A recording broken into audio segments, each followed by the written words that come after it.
Hello and welcome to For Future Generations. It is the Lord's Day. It is Sunday, the 25th of May, and thank you for coming along. We have a wonderful show today. We have a Memorial Day show today. I am joined, as always, by my brilliant co-host, Sean. Sean, how you doing, man? I am good. I was trying to check before we started which Sunday of Easter it is. I think it's the 6th. Am I messing up? I don't remember. Yeah, it's something. It's Day. something. Yeah. But hope everybody had a good Lord's Day. It's been, it was a phenomenal day for us. We went to a wedding on Saturday, and I watched a young lady get married who I've gone to church with for 15 years, and I watched a girl dance with her dad, and then dance with her new husband, a girl who, for a significant part of her teenage years, was wheelchair bound. So, wow, pretty awesome. Awesome. I'm psyched. That was amazing.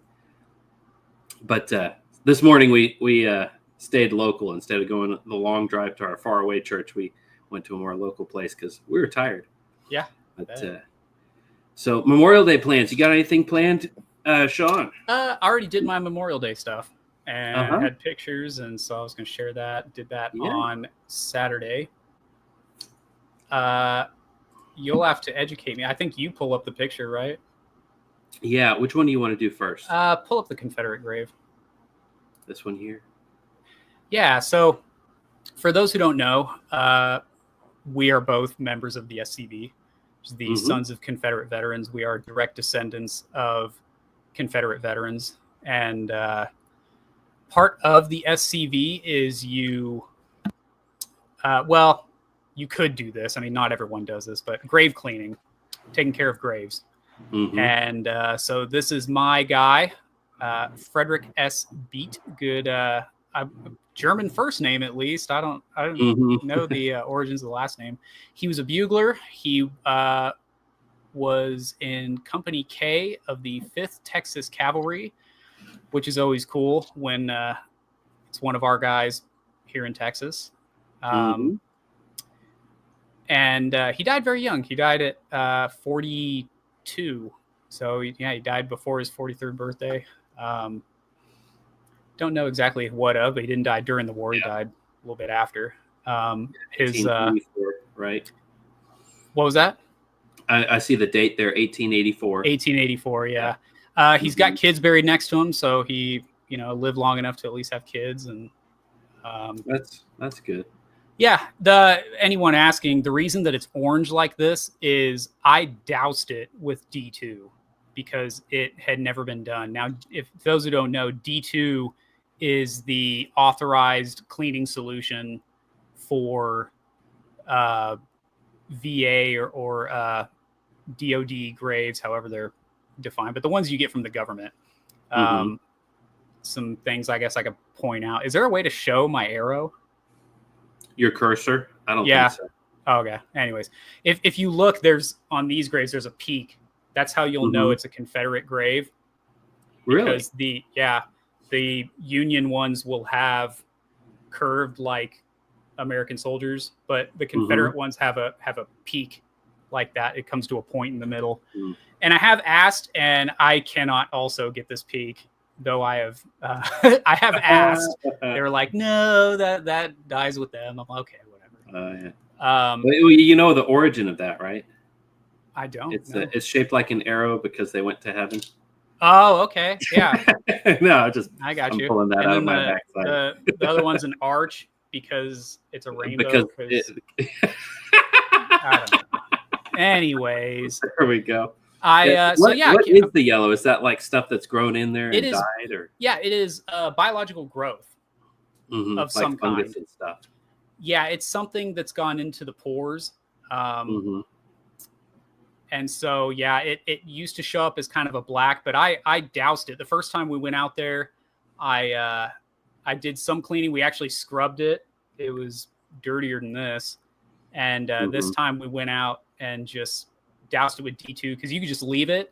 And then on a good sunny day like it was, that's it. We call it blooming. So all that biological growth is dying off, and it turned orange within like a couple minutes. Like it was. And then just with time, it'll kind of Yeah, it'll whiten Come on. out again. Yeah, because you can't Cool. bleach it. If you bleach it, it'll just destroy stuff. Yeah, That's it'll why they destroy say the stone. Yeah. D2 is the only thing you can use. And then I went out and put a fresh flag. I had an old one. In fact, I brought back, if you're watching, I'm pointing to it. If you see between my bookshelf and you don't have to blow it up, but if you see between my bookshelf and my clock, that is the old flag. So that was the flag that I had, and it lasted a long time. For it to actually be a battle flag that didn't get removed. Pretty impressive. So thank you for everyone who didn't desecrate this grave. That's pretty rare, honestly, even in the South. So yeah, unfortunately. So that's my guy. We salute you. This is another guy. So this flag here, I didn't bring American flags, but me and another member of my camp, who was also a veteran. He was a veteran of Vietnam. He was, man, dude, that guy.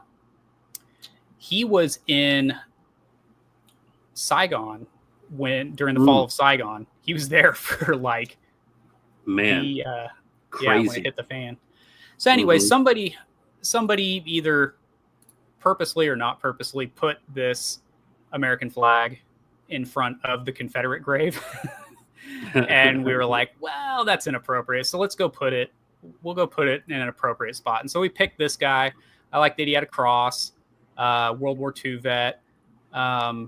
His name, for those who aren't watching, is Dale Nathaniel Reed. And he was a Tech 5. I also picked him because he was Army. So that's kind of what I was looking for. I like that he had the default cross and he was Army. And I was like, this is my guy. So very based. That flag, that flag that was in front of the other one, I was like, well, I'm not going to throw it away. That wouldn't be right. So put it next to this guy. He didn't have anything going on. He was kind of by himself, wasn't buried near other people. I was like, this guy deserves a flag. So I also like that he was a Tech 5. For those who don't know, that is a rank that no longer exists in the Army, because a Tech 5 is an E5 who is not a sergeant. So you have the rank of you have the pay grade of E5, but you don't have soldiers under you. You're not an NCO. You're not a non-commissioned officer. What were their duties then? What does a Tech 5 do? You were like staff? I don't. Is that like a staff sergeant type thing now? Well, it's similar to how there is still today. Like there's a master sergeant and then there's a first sergeant. Yeah. But they're the same. What is that? E8? Yeah, they're the same rank, but with a distinction. Yeah. Yeah, one of them has soldiers under them, the other doesn't. And so Tech 5 no longer exists. And it's funny because there used to be what was called Specialist 4, which no longer exists either. But that's what I was, because now you're just specialist.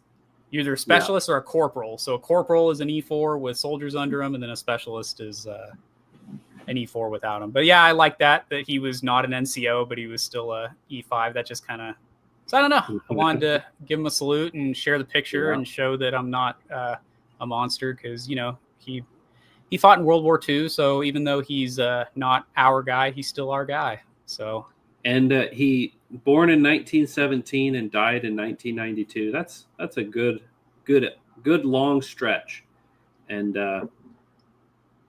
he died 75? 2 years. 74 because it was before his birthday. There you go. Right. 2 years before I was born. So, but just barely missed him. But yep, good fellas. And that's the thing. People will get bent out of shape sometimes when you start talking about, the Iraq war was illegitimate and this, that, and the other. You may have been on the wrong side of a war. That does not make you a bad person. I mean, you can have views about World War I and World War II about them being unnecessary and our country being lied into them. That does not make those young men, who the majority of them were drafted in against their will, sent across the world to kill people that they'd never met, and it took some stones to go do that.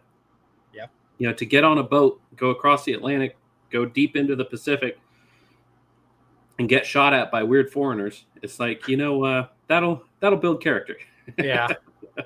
Yeah. So, I appreciate you saying that because, me being a OEF or Afghanistan veteran, I've got my ups and downs about how I feel about us going there. And,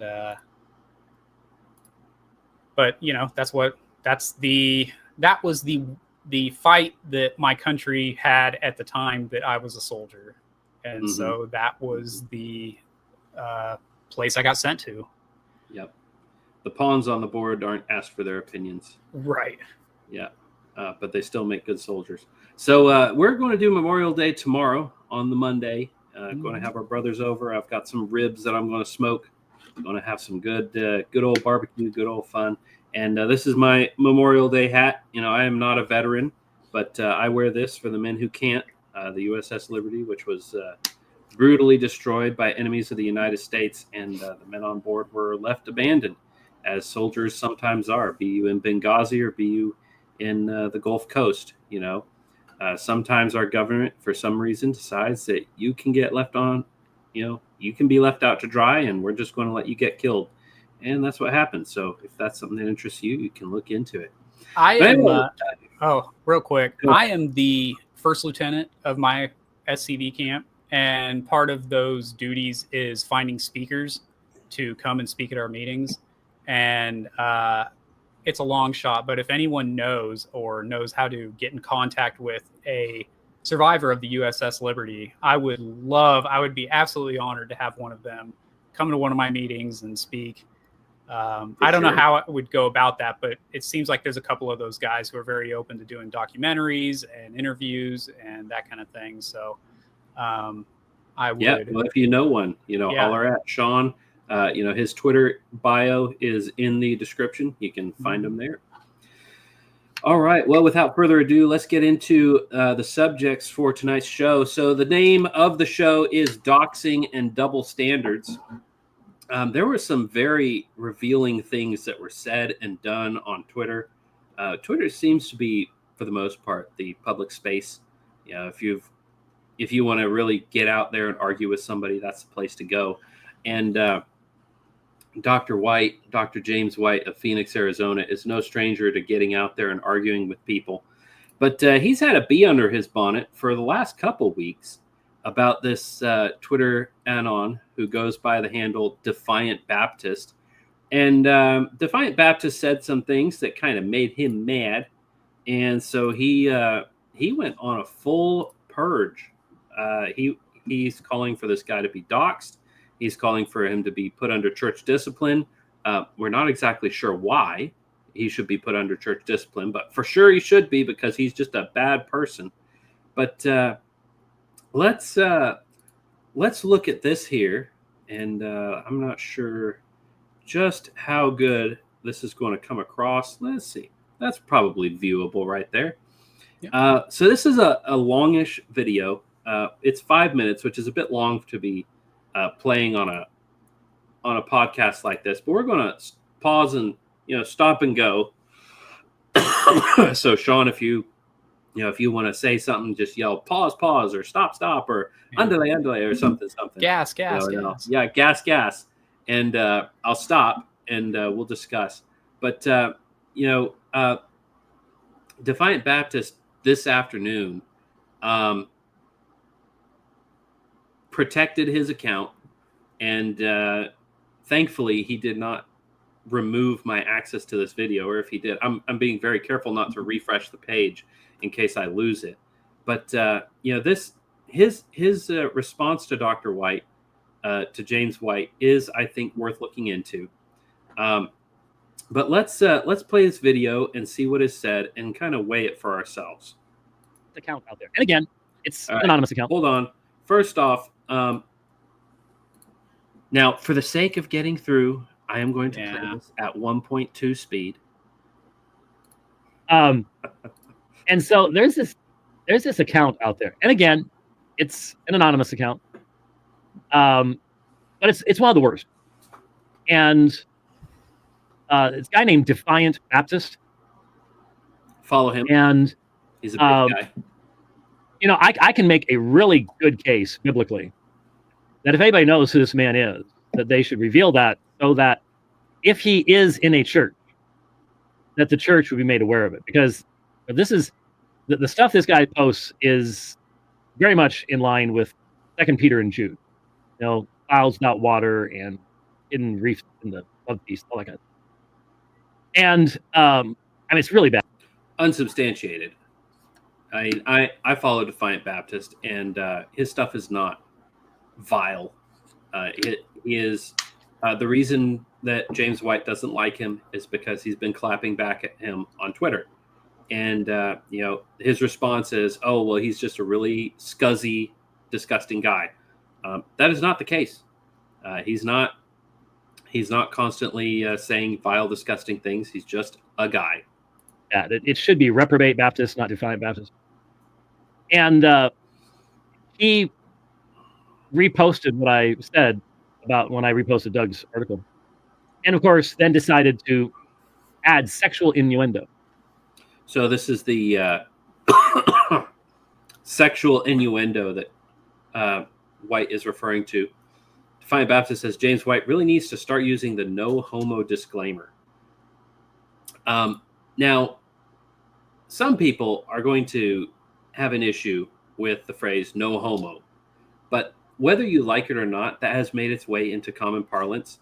Yeah. And if somebody is saying no homo, he's not referring to overt sodomy. All right. You know, it's like there's 3 guys in a pickup truck. Somebody's got to sit in the middle. No homo. Right. It's not you're not actually saying that he's a homosexual. This is Defiant Baptist in this part is just saying, James, you're a little too fond of Doug, and he's kind of making a joke about it. Is that in poor taste? I'll leave that up to your judgment, but it's certainly not a excommunicatable offense like Dr. White is making out. Mm-hmm. Now, a couple weeks ago, it's barely been 2 weeks, I think. Hitler Hated Christ, who is posted a bunch of stuff from Jumper, the number 2 guy at Stone Choir. By the way, number 2 guy. Yeah, notice he uses Woe's real name, and he's done this a couple times, where he he uses Woe's first, middle, and last name. I mean, he stopped short of giving you his social security number. But when it comes to this Hitler Hated Christ guy, he's going to call him by his Twitter handle. Even though we now know who he is. We know who he is. Yeah. You know, he has been exposed. He has been doxxed. You know, this is a doxing war. He was doxxed by some of our guys. And, you know, James White didn't comment on it, but I'm sure he would be very upset that this happened. But he's going to continue to refer to this guy in Dallas, this Hitler Hated Christ guy, going to refer to him by his handle, but he's going to call Woe by his surname. So he's telling you what side of this is the friend-enemy distinction going on right here. That's all that is. F-bombs, filthy language, sexual innuendo, blatant sexual, sinful conversations from a quote-unquote private server. Yeah. By the way, if you're on the internet, you should expect that none of your conversations are actually private. But yes, in private conversations, young men will seek advice, relationship advice from older men, and older married men will give that advice to younger married men, and sometimes that is sexually explicit. And the things that were shared, which Woe was giving advice for, it's advice I would disagree with, actually. Yeah. But essentially that's what it was marital advice. And for the church and people like Dr. White to just disingenuously get their underpants all in a wad and scream about how it was so vile, and I can't believe you were talking like this in a private conversation giving marital advice to young men. Yeah, that's called normal. And before you started again, I have to ask, like, does does nobody come to Dr. White as a pastor and ask these questions? Like, what's the deal there? Like, I've had, I mean, you know, I've opened up with you about things, and yeah, it gets, you know, there's anatomically correct discussions. Words. Yeah, there are words that accurately describe different parts of the body and the experience. Like, so I'm not going to, you know, check with Robert's Rules of Order in a a private chat and make sure I'm using the right parlance. So who was the real sinner here? Was it Woe for giving marital advice to young men that had marital relation type language in it? Or was it this Hitler hated Christ guy for sharing that to a broad audience, taking private conversations and sharing them to a wide audience that did have explicit conversation in them? Who's the real sinner here? Is it the person James White is making his friend? Or is it the person James White is making his enemy? And maybe the reason he's upset is because he's on the wrong side of this, not because of any actual activity by any one person or the other. And of course, people immediately, he's repentant of all that. Really? Where do you say that? Never saw any of that. This is just the way these people are. And then as I looked at the comments to Defiant Baptist thing, it was the same level of vile, thoroughly reprobate, unregenerate. These people are not Christians. And of course, 9 out. Notice also Defiant Baptist and Stone Choir, from what I can tell, have nothing to do with each other. Yeah. But this is guilt by association. He's making the association, and then he's making the guilt by association. You know, and what's also awful is just how flippantly these guys aren't Christians. Yeah. Dude, you don't really know these people. Yeah, you don't know that. Like, there are some public personalities where I'm like, dude, like, I'm pretty sure the way that you attack the body of Christ, you're I mean, I don't think know you're on the wrong side of this one. Yeah. But to just be like, he used the naughty word. He's obviously not a Christian. Like, dude, I just, how can you so flippantly say that? That itself should be what is considered sin, is just going out there and saying Christianity. Yeah, I mean, let's say that they are.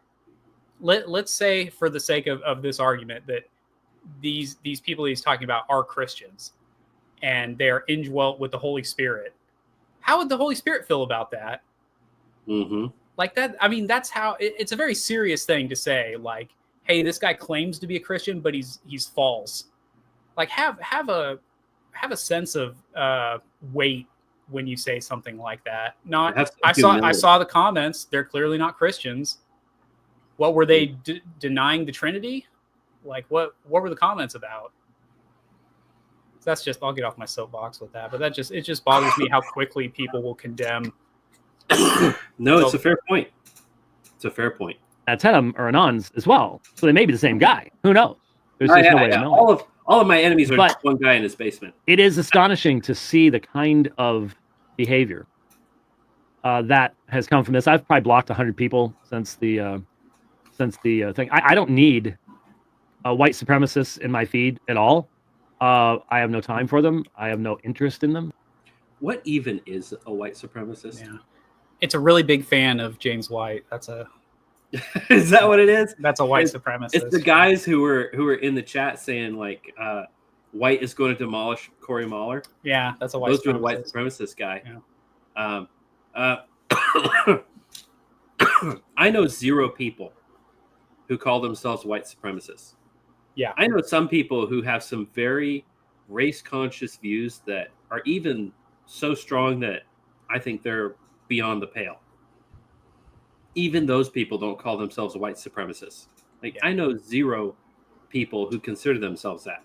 Mostly when people say white supremacist, what they mean is somebody who's not ashamed of being white and who doesn't grovel every time a minority walks by. Yeah. Yeah. I would even say the people who are outright like, I only want to live around white people, I don't think the reason for that is because they believe that white people are supreme in some way. Mhm.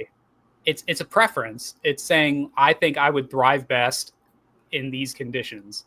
Yeah. Because If a black guy wants to live in a black neighborhood, is he a black supremacist? Yeah. If a black guy wants to live in a white neighborhood, is he a white supremacist? Yeah, if that's his preference. If he says, I just really like white girls. I know a couple black guys who live in the suburbs, and you talk to them about why, and they're like, man, I could not wait to get out of that black neighborhood. And those are the words that he'll use to describe it. He'll be like, man, the black community is destroyed. I couldn't wait to get away from the blacks. That's why I live in the white neighborhood. And it's like, well, is he a white supremacist? You know, what does that mean? But anyway, again, casting aspersions on people, labeling them with things that they don't consider themselves, and definitionless accusations as well. You can't make a coherent case for anything. You just don't even begin to understand what the gospel is. So I just, blockety, and they may still be out there screaming into the void, but I don't hear it. So the fact that I saw as much as I did, given how many, well over 1,000 people on my block list, Twitter won't tell you how long it is, and I'm not going to sit there and count them either. But there are a lot, and just the behavior of people is just absolutely shocking. Utter incapacity to engage with the biblical text. That's, if you're an Anon, reason for that. You don't want someone to actually come up to you and hold you accountable, open a Bible and go, okay. So the reason you're Anon is because you can't read the Bible, Sean. Yeah. The reason that you're anonymous. I'm not anonymous, so don't. Yeah, I know, me neither. But the reason Defiant Baptist is anonymous is because he can't read the Bible, and so he's hiding, so that people can't confront him with the scriptures. Mm-hmm. Despite the fact that this argument that White and Defiant are having has to do with scriptures. Yeah. He's very open about the scriptures. This guy's not hiding from the scriptures. He's hiding from people like James White who are trying to get him fired from his job. Yeah, there's legitimately. There was an episode, it was a very early episode of Stone Choir. I believe the title was like A Name No Man Knows or something like that. Mm-hmm. It was very early on. And they were talking about being anonymous and why that can be a good thing. And they made a really interesting argument that I think is correct, that they said that there are guys that they know who they don't know the person's actual legal name, but they've known them for years under this one pseudonym.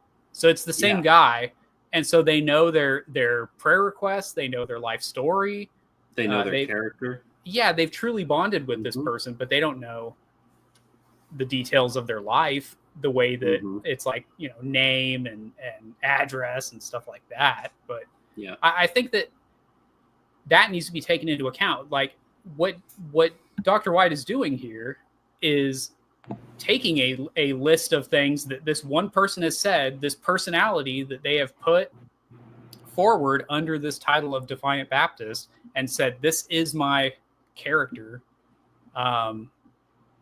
So the idea that, you're just like running away. Well, the character of Defiant Baptist still stands like on his own. Like you don't have to know the guy's legal name. You don't have to see his face, all that kind of stuff. Yeah. What he says, you can take on his own merits. There are lots of people who have been in foxholes with other guys that they don't know their Christian name. You know his surname because it's typed on his chest, but you don't know his Christian name. But you'd go through hell for that guy. You'd die for that guy. And a lot of people have done that. The whole, you're an Anon because you don't want us to know who you are. It's what it is it's a degree of separation for protection. And it does not hide someone's character. Someone's good or bad character will show through despite the anonymity. But it's something that he can latch on to and just beat you over the head with. And that's what he's doing. Okay, and I'll tell you what this says. Any more than Mala did. So, but my concern is, oh, you want to dox him? Yeah, I do, because Paul did and John did. So that's his answer. Yeah, I do want to dox this guy. I do want to get this guy fired from his job. And make no mistake, this is what they're after. They want you fired from your job. They want your children to go hungry. They want these bad things to happen to you. They desire it. They lust for this. This is something they want to happen. They don't want you to be convinced by good argumentation. They want you to be hurt. The apostles warned the next generation to keep an eye out for these wolves in sheep's clothing. These people are coming in amongst the flock. And so, yeah, I since they lack the integrity, the guts, the maturity to stand up and be known, then churches need to be aware that these people are out there. Sean, I may have missed it. We've been watching this clip for nearly 5 minutes now. But was there a part in there where he pointed out wolf behavior? Like these people who are destroying the church? Or allegedly he used some inappropriate words. He said no homo, which for the record, guys, that's like the most tame joke that you can make to a fellow man. Yeah, he could have called you a slur for homosexuals. Yeah. And still been in the good graces of his home church. Yeah. No homo is very tame. Yeah. So he said, you forgot to say no homo because you're fawning all over your buddy. Okay, even if you're offended by that, that is not an excommunicatable offense. You can be upset about it. You obviously are upset about it. But that is not an excommunicatable offense. All right, well, he says a few more things, but we've really about taken care of everything that we could see from that. Essentially, the point that he was making is, yes, I do want to dox him. And I do dislike this guy. I hope bad things happen to him. I want him to be driven out of the church because he's a wolf. I will not substantiate that accusation with any facts of what he has done or said. I'm just going to say he's mean. Therefore, he's a bad guy.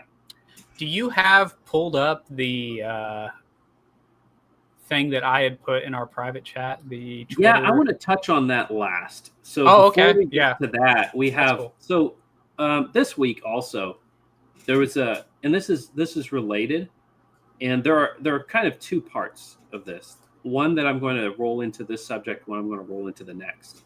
But this week, Anon McIntyre, who is a fantastic podcast, he's got thousands of subscribers, tens of thousands of listeners.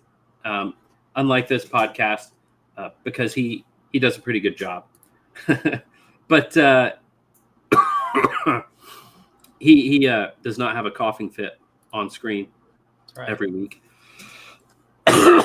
Speaking of which, but he had an interview that he did with Doug Wilson, had Pastor Doug Wilson from Moscow, Idaho on his show. And he had some really interesting, strong questions for Pastor Wilson that I thought bore being observed. So they had an entire show, went through about the entire show, and there were a couple of questions that were well put. But this part here, starting about 47 minutes in, I thought this bore some viewing. And again, Sean, if you've got things to say, just we're going to pause and play just as we go through this. And but this has to do with the same doxing attitude.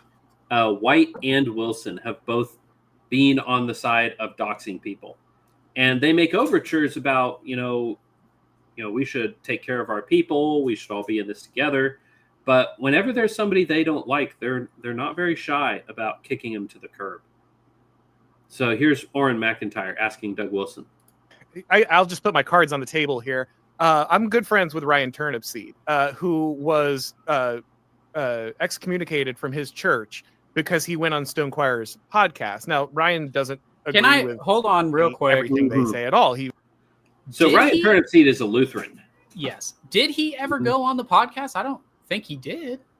I don't think Turnipseed went on Stone Choir's podcast during the whole I time. think he had them on his podcast. That could be right, but I think a lot of now during I did listen to the recording that he had of his official excommunication hearing.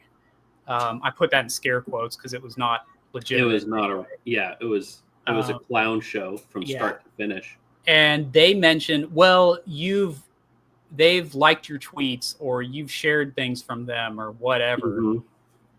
And he was like, okay, that's what I'm getting kicked out for.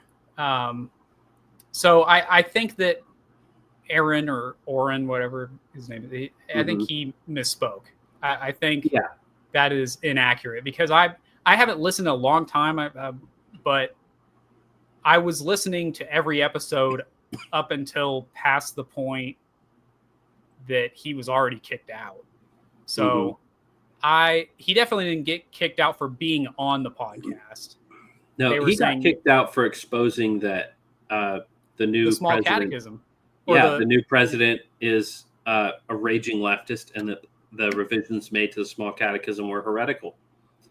And the Lutheran Church is not supposed to be structured this way. On paper, the president has no ability to get you excommunicated from your local congregation. But that is precisely what happened. He reached out to the local congregation and had Ryan Turnipseed excommunicated. And Turnipseed walked down the street to a different Lutheran church, a different LCMS church, and the very next week was communed. So, he just kind of got around that.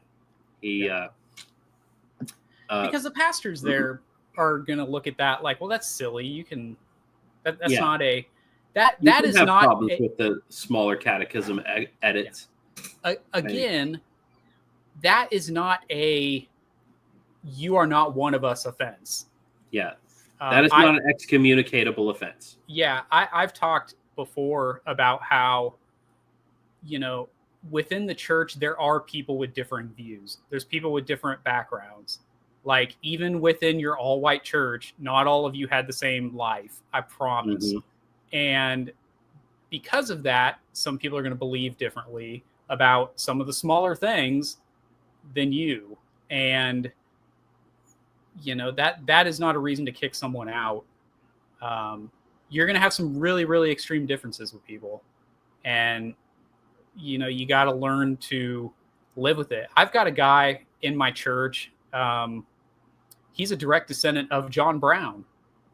And he didn't like my rant at some point that I gave about John Brown. Well, talked it out a bit, and we're not going to agree on this, but we can still have communion. He's given me communion before, like he's one of the elders. So I mean, we can disagree on the on the virtues of his ancestor, and he can disagree with the virtues of mine. So I mean, that's whatever.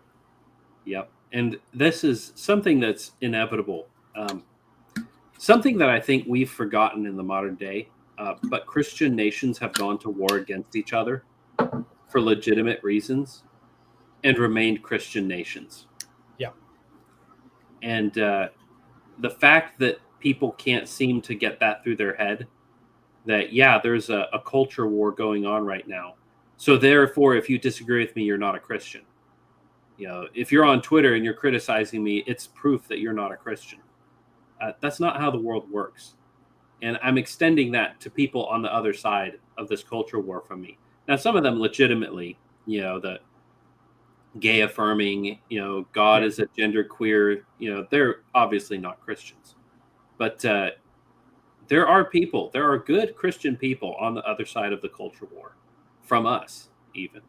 I would even say these guys, I would say James White and Doug Wilson are legitimately Christians.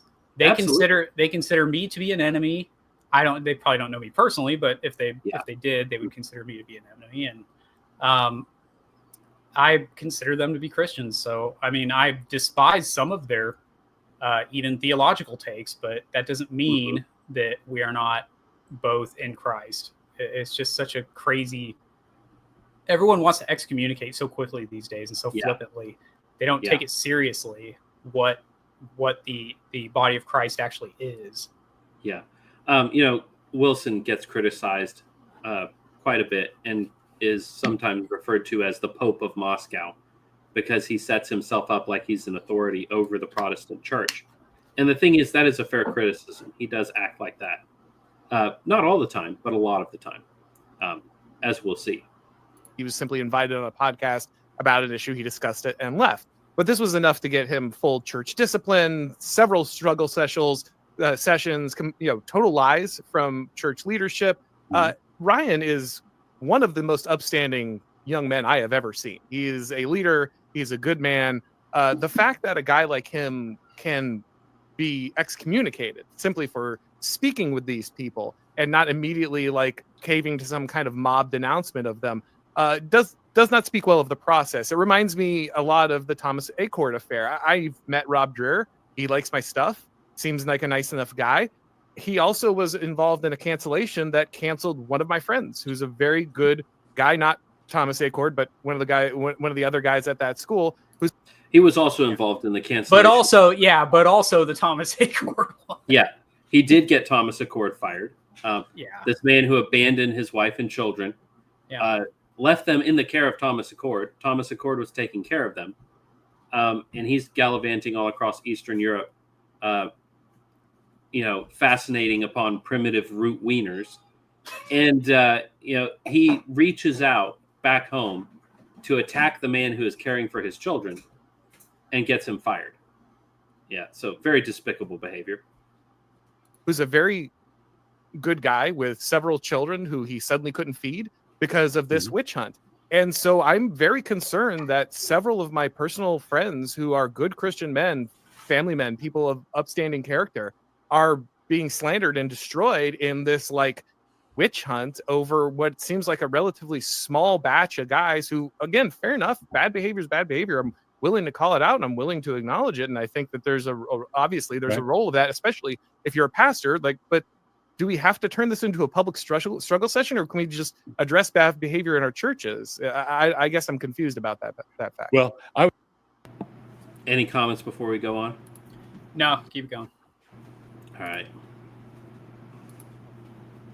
Willing to call it out and I'm willing to acknowledge it. And I think that there's a role of that, especially if you're a pastor, but do we have to turn this into a public struggle session? He is squirming right now. Address bad behavior in our churches. Yeah. I guess I'm confused about that fact. Well, I would say you've come to the right person because Rob Dreher's gone after me also. Oh, you've come to the right person. We're talking about behavior. By the way, we're talking about behavior that you have participated in. Yeah. We accept the fact that people ought not to be writing vile Kinnis tweets under a pseudonym. We agree that such a person should not be the headmaster of a classical Christian school. If Thomas Acord now has to get a job driving a FedEx truck, we feel bad for him and his family, but we believe that no foundational injustice has been done to him. He set himself up for this, in other words. We are willing to play by the rules, provided they are rules of basic decency and are evenly applied. So you've come to the right person. Yeah. You've come to the right person because Rod Dreher doesn't like me either. So I'll be happy to use Rod Dreher to attack somebody I don't like. But you've come to the right person because he doesn't like me either. Yeah. So, I know that there are not only is there bad behavior on the right that needs to be disciplined, there's bad behavior on the right in doing in conducting the discipline. Yes, very much so. Yeah. Okay, so he's admitting too much, isn't he? Yeah. Who would that be, Doug? Who are we talking about, Doug? Yeah. Who are the people who are disciplining in an unrighteous way? Are you referring to people who are getting fired and losing their job? Yep. Is that the bad behavior that you're talking about? Because you just endorsed that behavior. That entire article that the video that you just played is one of the video. He takes his Mablog and he just reads it word for word. Mm-hmm. And so that whole article was just him gloating, literally gloating over the firing of Thomas Acord. Mm-hmm. It was. He was taking victory laps. He was taking pride in the fact that somebody he didn't like got hurt. Yep. And the fact that he... In no uncertain terms, he was taking joy in the fact that somebody got hurt. And continued to be attacked after the fact when he was... and I can't share too much, but the fact is these people hounded him and continue to hound him years later. He will apply for a job somewhere and they will get him fired or prevent him from being hired at those places. And Doug Wilson says, well, you know, if he has to drive for FedEx, guess what? FedEx wouldn't hire either. And I'm not saying he literally applied at FedEx, but, you know, similar jobs to that. People get fired from FedEx and Dillard's and things like that because you called their bosses and you said, hey, do you know this guy's a racist? Do you know this guy said something on Twitter this one time? And the companies, because they are corporations and they don't have a soul, they buckle and fold. Mm-hmm. And these people continue. Years later, 10 years later, these people continue to struggle to find employment because of this attack that you took part in. And now you're going to hem and haw and be like, well, you know, we can't take too far. You know, there's been good and bad on both sides. And then we've got... And answers the question. Yeah, go ahead. Right. So I know that and acknowledge that. I would have to look, I don't know the particulars of those cases. Really? Because you sure wrote a lot about it. Yeah. You don't know the particulars of those cases. You wrote entire blog articles about it. Which is funny because he even, in the details that you showed there, he even acknowledged like, well, if he doesn't get a job at FedEx, then oh well. Or if he has to get a job at FedEx. But then people followed Thomas Acord and made it to where he couldn't get him from getting jobs like that. Yeah. So I mean, literally, manual labor jobs, like driving a FedEx truck. Mm-hmm. And they followed him to make sure he couldn't get that employment. No injustice has been done in the world. He set himself up for this. Yeah. Did he? Well, you know what? He blasphemed their God.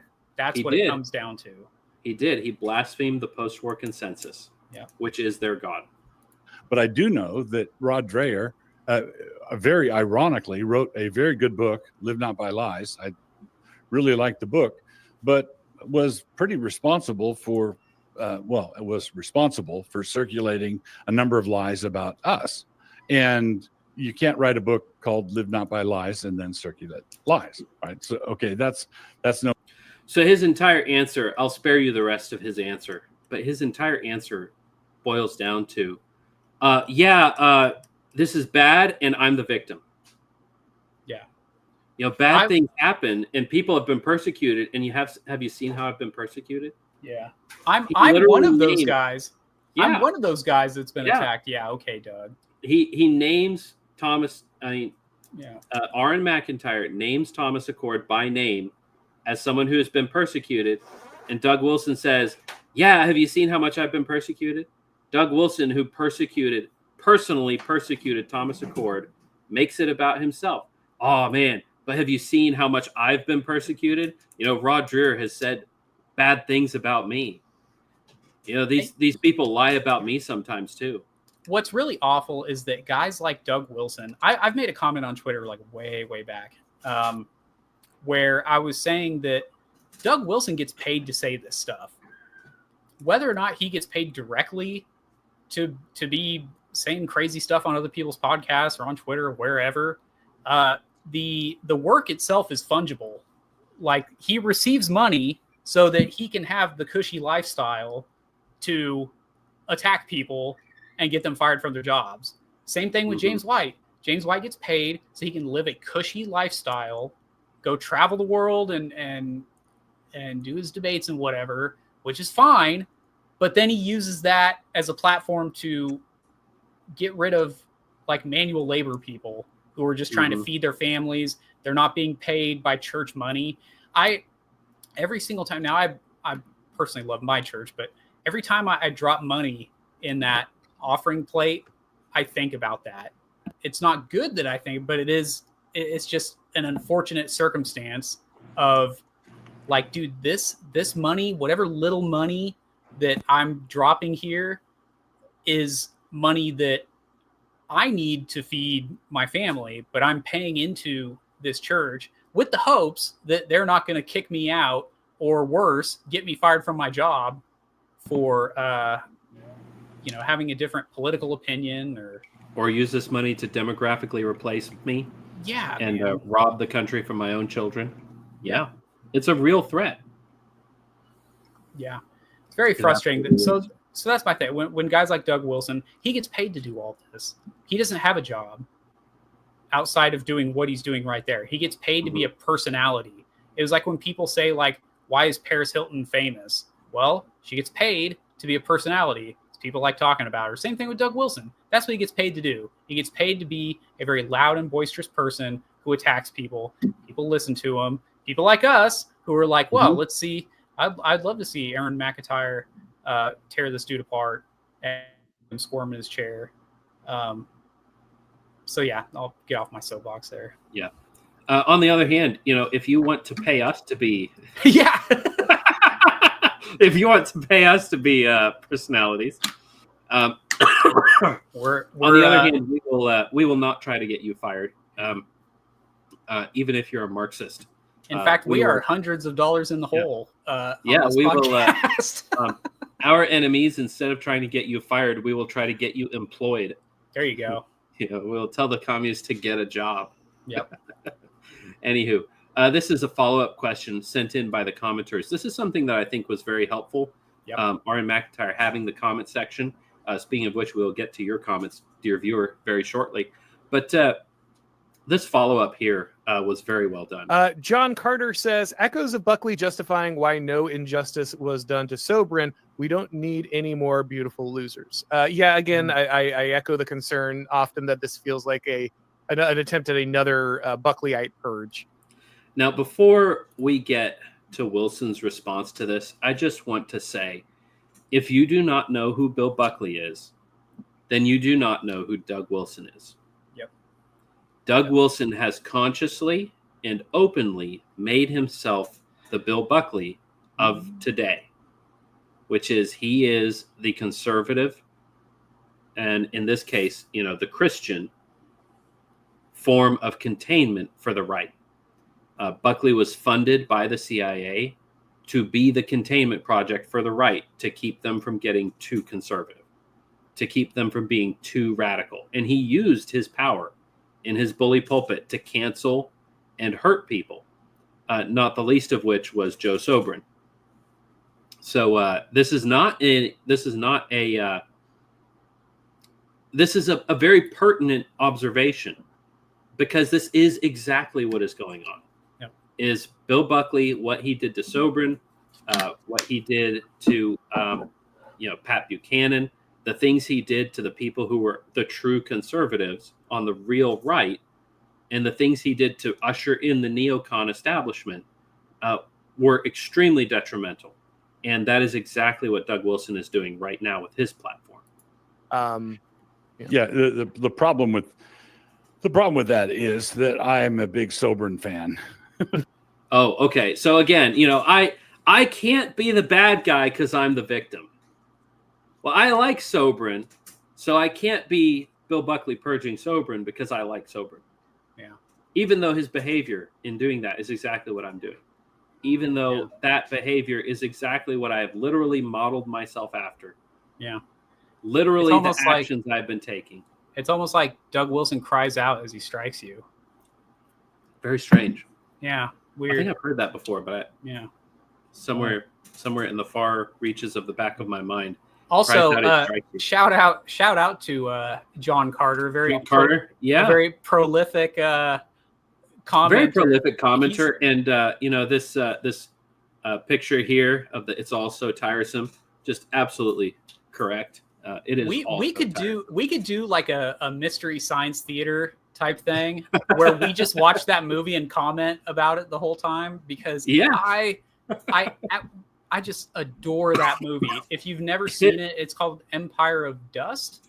Empire of Dust, and I have Yeah. seen clips of it, but I've never actually sat down and watched the whole thing. Beginning Maybe to end. if we get 1,000 subscribers, Yeah. when we get 1,000 YouTube subscribers, maybe that's what we'll do.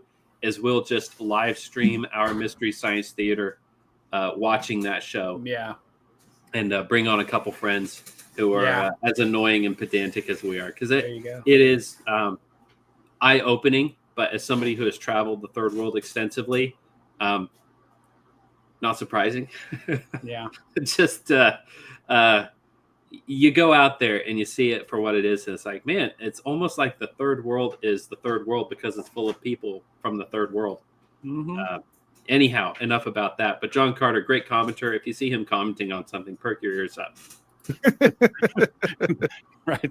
And in that whole NR Sobran meltdown or parting of the ways, I think it was tragic what happened to Joe Sobran. I've read his stuff, appreciated his stuff, and as I'm fond of put it to you this way, I'm pretty eclectic and pretty Catholic when it comes to other people doing things that I wouldn't do. Let other people do what I wouldn't do.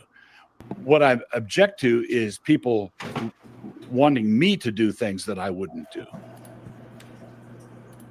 Sean, does that pass the sniff test? No, I don't know what people are trying to get Doug Wilson to do. I don't know of a single thing that anybody who Doug Wilson has gotten fired and doxxed have ever tried to get him to do. Yeah. I know people who have tried to get him to put down some donuts and hit the gym or something, but I don't know anyone who's tried to get him to do anything morally reprehensible. Yeah, I don't think anybody's been trying to make him sing Kanye lyrics. I don't know of anybody who's been telling him, hey, you have to do X, Y, and Z. This seems like something he's just pulled out of his tuchus. Mm-hmm. I have no idea what he's talking about, and frankly, I don't think he's being truthful. Yeah. I'll just say it outright. I think he's lying, because that is not his behavior. His behavior is not, well, I'll leave you alone if you leave me alone. His behavior is, what was it he said again? We accept the fact that people ought not to be writing vile Kinnis tweets under a pseudonym. We agree that. Oh, wait. I thought he was saying, as long as you're not trying to get me to do something. Such a person should not be the headmaster of a classical Christian school. Well, we weren't trying to make you the headmaster of a Christian school. If Thomas Accord now has to get a job driving a FedEx truck, we feel bad for him and his family, but we believe that no foundational injustice has been done to him. Oh, really? Okay. What was it that Thomas Accord was trying to get Doug Wilson to do? Yeah. Do you remember? I don't know. Acknowledge goodness, truth, and beauty. Deny the post-war consensus. I don't know. The good and the beautiful. Let's see if he actually ends up answering this question in any meaningful way. Leave me out of it. Deal me out. And if you deal me out, then I'm pretty broad-minded. Fair enough. Oh, okay.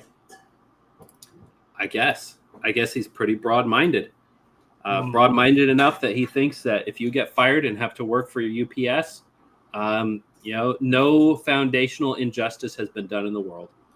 What's funny is a lot of us already have that kind of dead-end job.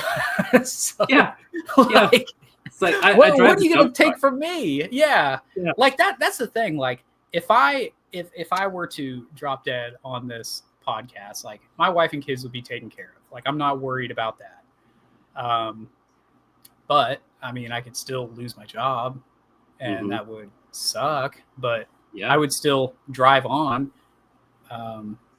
It's just, and it's funny, like the people that we've talked about already, they were able to move on and they're doing well, and, they got through it, but they should have never had to go through what they went through. And thankfully, our guys have very loyal and good wives who they love us and stick with us and don't try to undermine us the way that popular pastors with blogs try to do. So, yeah, and it's a bit of an aside, but absolutely, I would not be able to do what I do if I had not married the woman I did. Yeah, she is an absolute godsend, and I really do think at the end of the day, it really is all about who you marry. High performance people marry high performance women, and that's it's a helper that is suitable, like the Bible talks about. If you don't have a suitable helper, you're not going to make it, but it's really make or break. Anyhow, one last thing to share. So when it comes to excuse me, when it comes to the doxing scandals, is it really that these people just don't like Anons? I mean, we talked about before with Hitler hated Christ versus Defiant Baptist, and how all of a sudden when it's his guy, he refers to him by his pseudonym, but when it's the other guy, he'll refer to him by his first, middle, and last name, city of residence. He'll do everything short of a postcode and social security number, because it's friend-enemy distinction all the way down. Oh yeah. But Ben DeWary says here on Twitter. Let me drop this in here real quick. There we go. Ben DeWary says, I am old enough to remember when Alpha and Omega Ministries was so pro-Anon that they spent years keeping the identity of Turretin fan secret because it could affect his employment. I wonder what changed. Sean, you are a longtime listener to The Dividing Line, as am I. Oh, do you remember those years ago when Turretin fan would be in the news? Did he ever use his real name?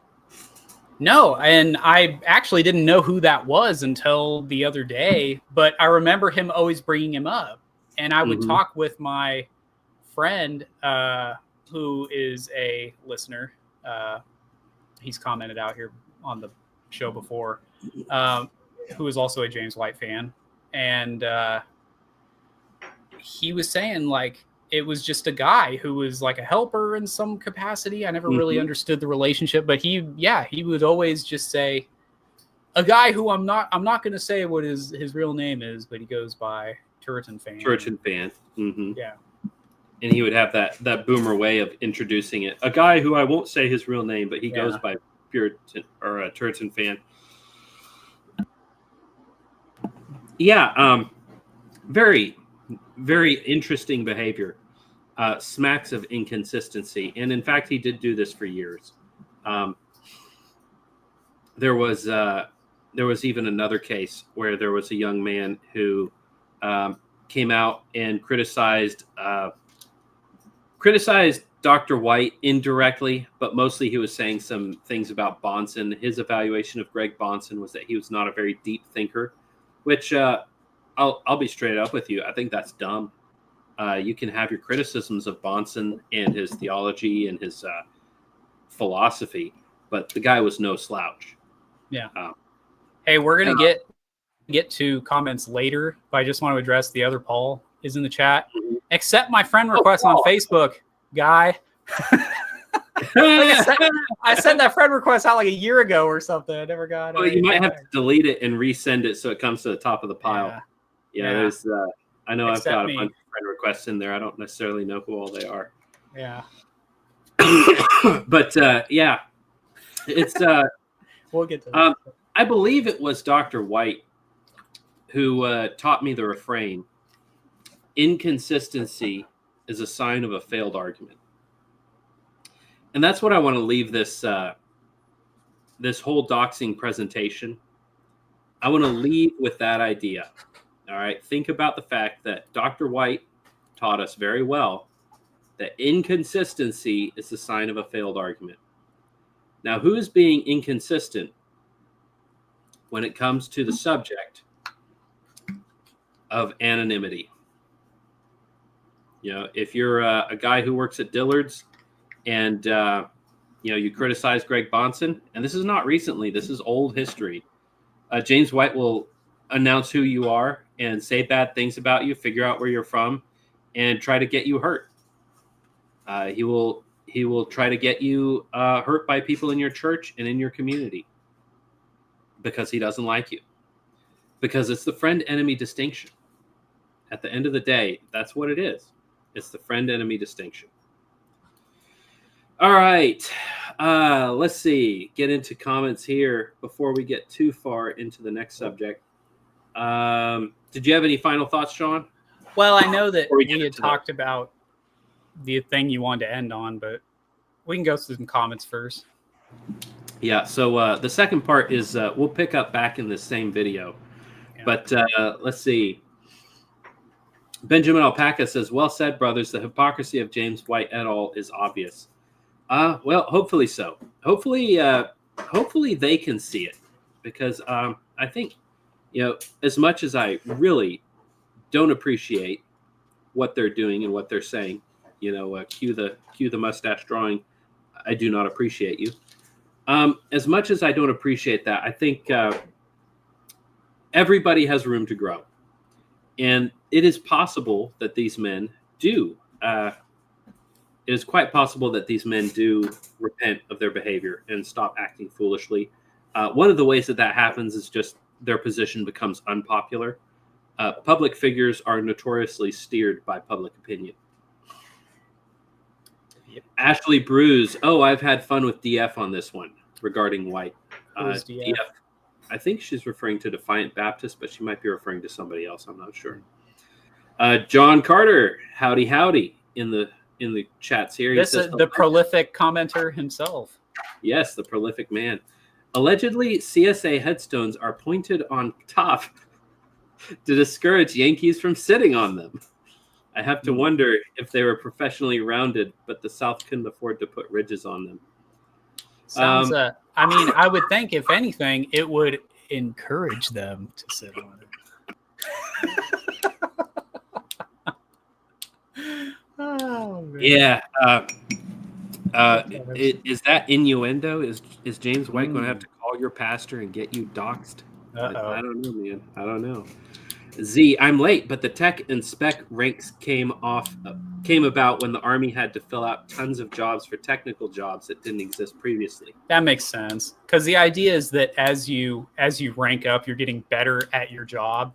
So when you're a specialist at your job, and you're a spec 4, spec 5, whatever, and then you're a you're a staff sergeant, you're at some point, you're a master sergeant. You're a master of your MOS. That's the idea of a master sergeant. So, yeah, in theory, correct. Yeah. Yeah. Z continues. My grandfather noticed the Spec 4 ranks at my graduation and told me a little about it. E4 Mafia. Let's go. That's right. Z says they existed when he was in. So his dad would have been about Vietnam, I'm guessing. Something in there. The other Paul. He says, hello, boys. Good eye, mate, if I may. Z, Turnip Seed's new pastor put out a banger public letter dressing down his former church and defending Turnip. Yeah, that is correct. And good on him. Good pastors are hard to find, but they do exist. Yes, sir. At Z, where can I find this? I believe he's referring to the letter. The letter. Probably Woe. I would be shocked if Woe doesn't have a copy of it. I'm sure Woe has a copy of it for sure.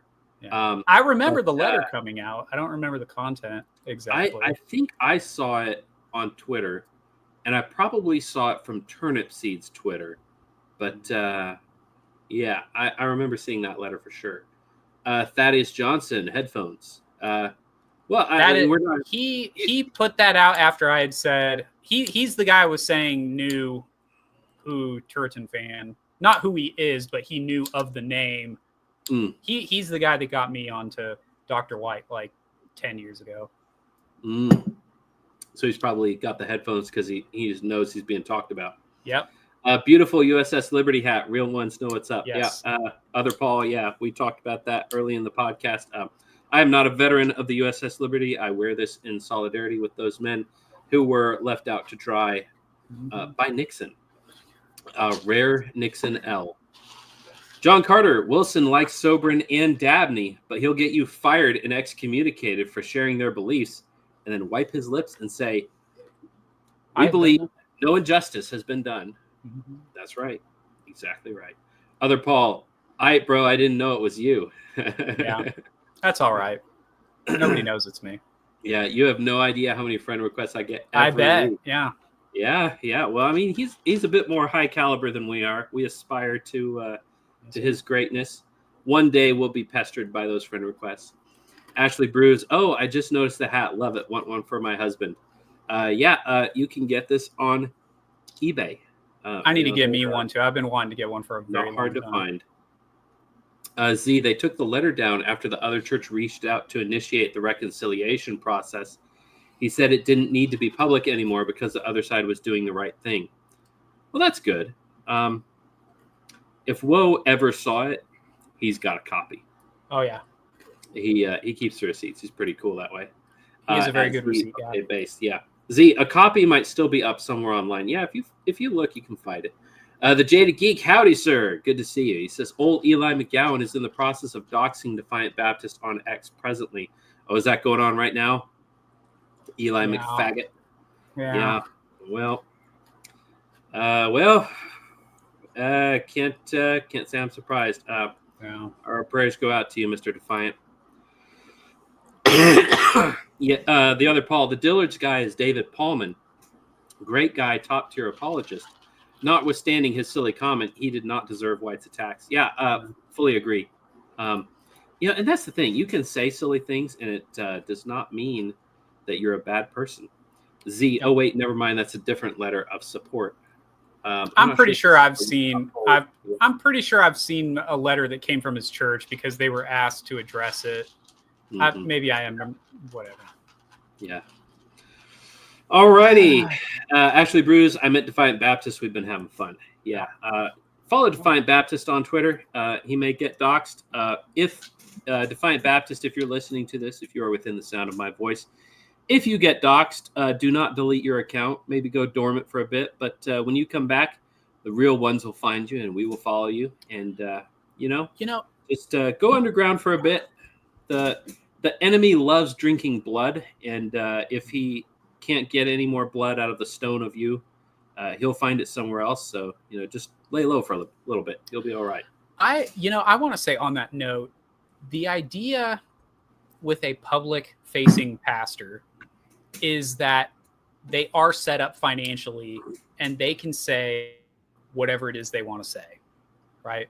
They can go out and they can protest at the abortion rallies and all the whatever, right? Like whatever it is that they get put front and center, people say awful things about them. And, we're going to get you fired from your job. And they're like, I'm a pastor. I'm good. That's the idea, right? With those kind of guys. When it's those guys who are attacking the guys who work for a living, that's awful, dude. That something's out of alignment. And then we're the ones financially helping out those guys that got hurt by a pastor. Yep. Until they can get back on their feet.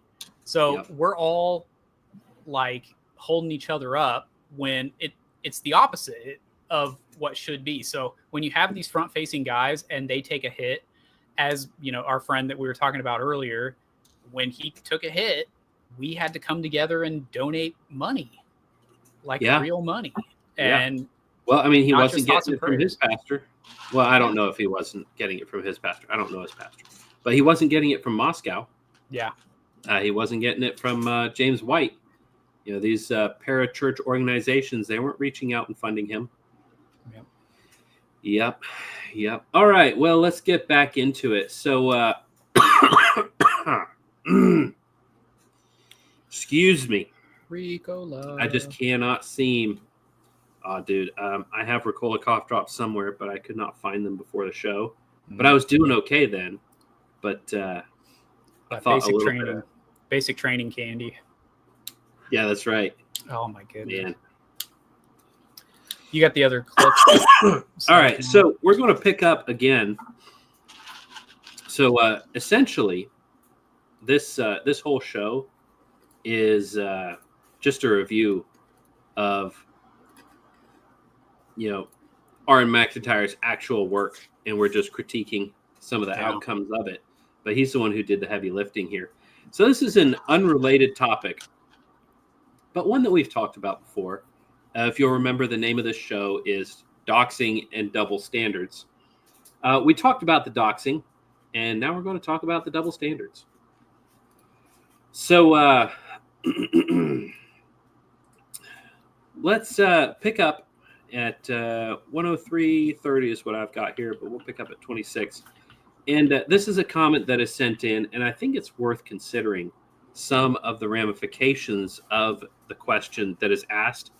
And we've seen already in this interview how Doug Wilson has not answered the question. Come to him with a serious question. Hey, what about this issue? What about certain behavior that you have exhibited regarding this issue? And Douglas Wilson's answer was hemming, hawing, and, oh, well, I'm the victim here. Let's see what happens with this. Oh, let me unmute it. Fair enough. Elijah Timon says, Wilson, by what reasonable mechanism and strategy would you prevent Black Americans from basing their solidarity on shared racial backgrounds? All right, straightforward question. By what reasonable mechanism and strategy would you prevent Black Americans from basing their solidarity on shared racial backgrounds? So the reason this question comes up is because certain Christians of the post-war consensus perspective have come out saying that it is immoral for people to base solidarity on something as, and I'm going to quote them here, something as empty and unmeaningful as your skin color. Now, race is more than skin color. Right? Race is more than skin deep. I mean, that is an old saying. All right. You are not being judged by the color of your skin, but by the content of your character. But if you make the statement that people should not base their solidarity on shared racial background, surely that applies to African Americans as well. So Elijah Timons is just asking the question, and let's see what the response is here. Okay. I don't have any objection to them basing actions on shared tribal background. But I think that the Bible speaks a lot in terms of tribes. Okay. So your solidarity with other people is okay as long as it's based on tribalism. Is that what I'm understanding? Sean, you got any comments on there? I mean, is racial solidarity tribal? I mean, that's what it sounds like. Yeah. What is a tribe? What does that mean? What is the difference between race and tribe? Well, I guess a race is when white people come together, and a tribe is when Doug Wilson's people come together. Is that how that works? Yeah, probably. Yeah, something like that. All right, let's see what he has to say about this. Hopefully we'll get some insightful, decisive definitions here, workable definitions, things that we can actually work with. Let's see if he defines what a tribe is and how he differentiates that from maybe there's a reason Black people are allowed to tribalize, but white people aren't. Let's hear. I think that the Navajo are a tribe. Blacks in American Blacks are a more inchoate tribe with a distinct subculture within America. But I think that the biblical term ethnos can be reasonably applied to American. I want to fight for the American tribal identity, and that tribal identity is more cosmopolitan than the tribal identity of Japan is. Sean, did that make any sense to you? Yeah, he's saying that America is an international people. We're not actually a people. We're the world's greatest hits. and we come here to compete on the world stage for scraps of food against anyone who wants to come to our cities. So what he's saying is the whole world is American. They just haven't gotten here yet. Yep. And the United States is an economy. Is that what I'm hearing? Oh my goodness! Do you have a screenshot of that ridiculous comment? You can probably pull No, it up. some Pajit who was saying the United States is an economy. No, it was It's an economy. some other guy today was saying America is an economy that has a country. Yeah. What? Yeah. Mm-hmm. Yeah. My response to that, he was a Pajit. My response to that was India isn't a country. It's a failing economy with a lackluster military. It's And, a toilet yeah. with a billion people. Yeah, it's like it was rage bait. I don't actually believe that India is not a country. It is a country. Yep. It's a country of multiple ethnicities. It should be multiple countries. Northeast independence. For those of you who are Indians, you know what that means. But so America is an ethnicity. All of America is an ethnicity. So you can't have sub-ethnicities, right? Well, let's see. So Sure. Japan or northern Finland is more ethnically thoroughbred than what Homogenous. we've got. Sort of a it's not a melting Don't pot. say the melting pot. No. Yeah. I was going to say I'm not going to say the melting pot. Yeah, he was trying not to say it, Yeah. but that's what he was thinking.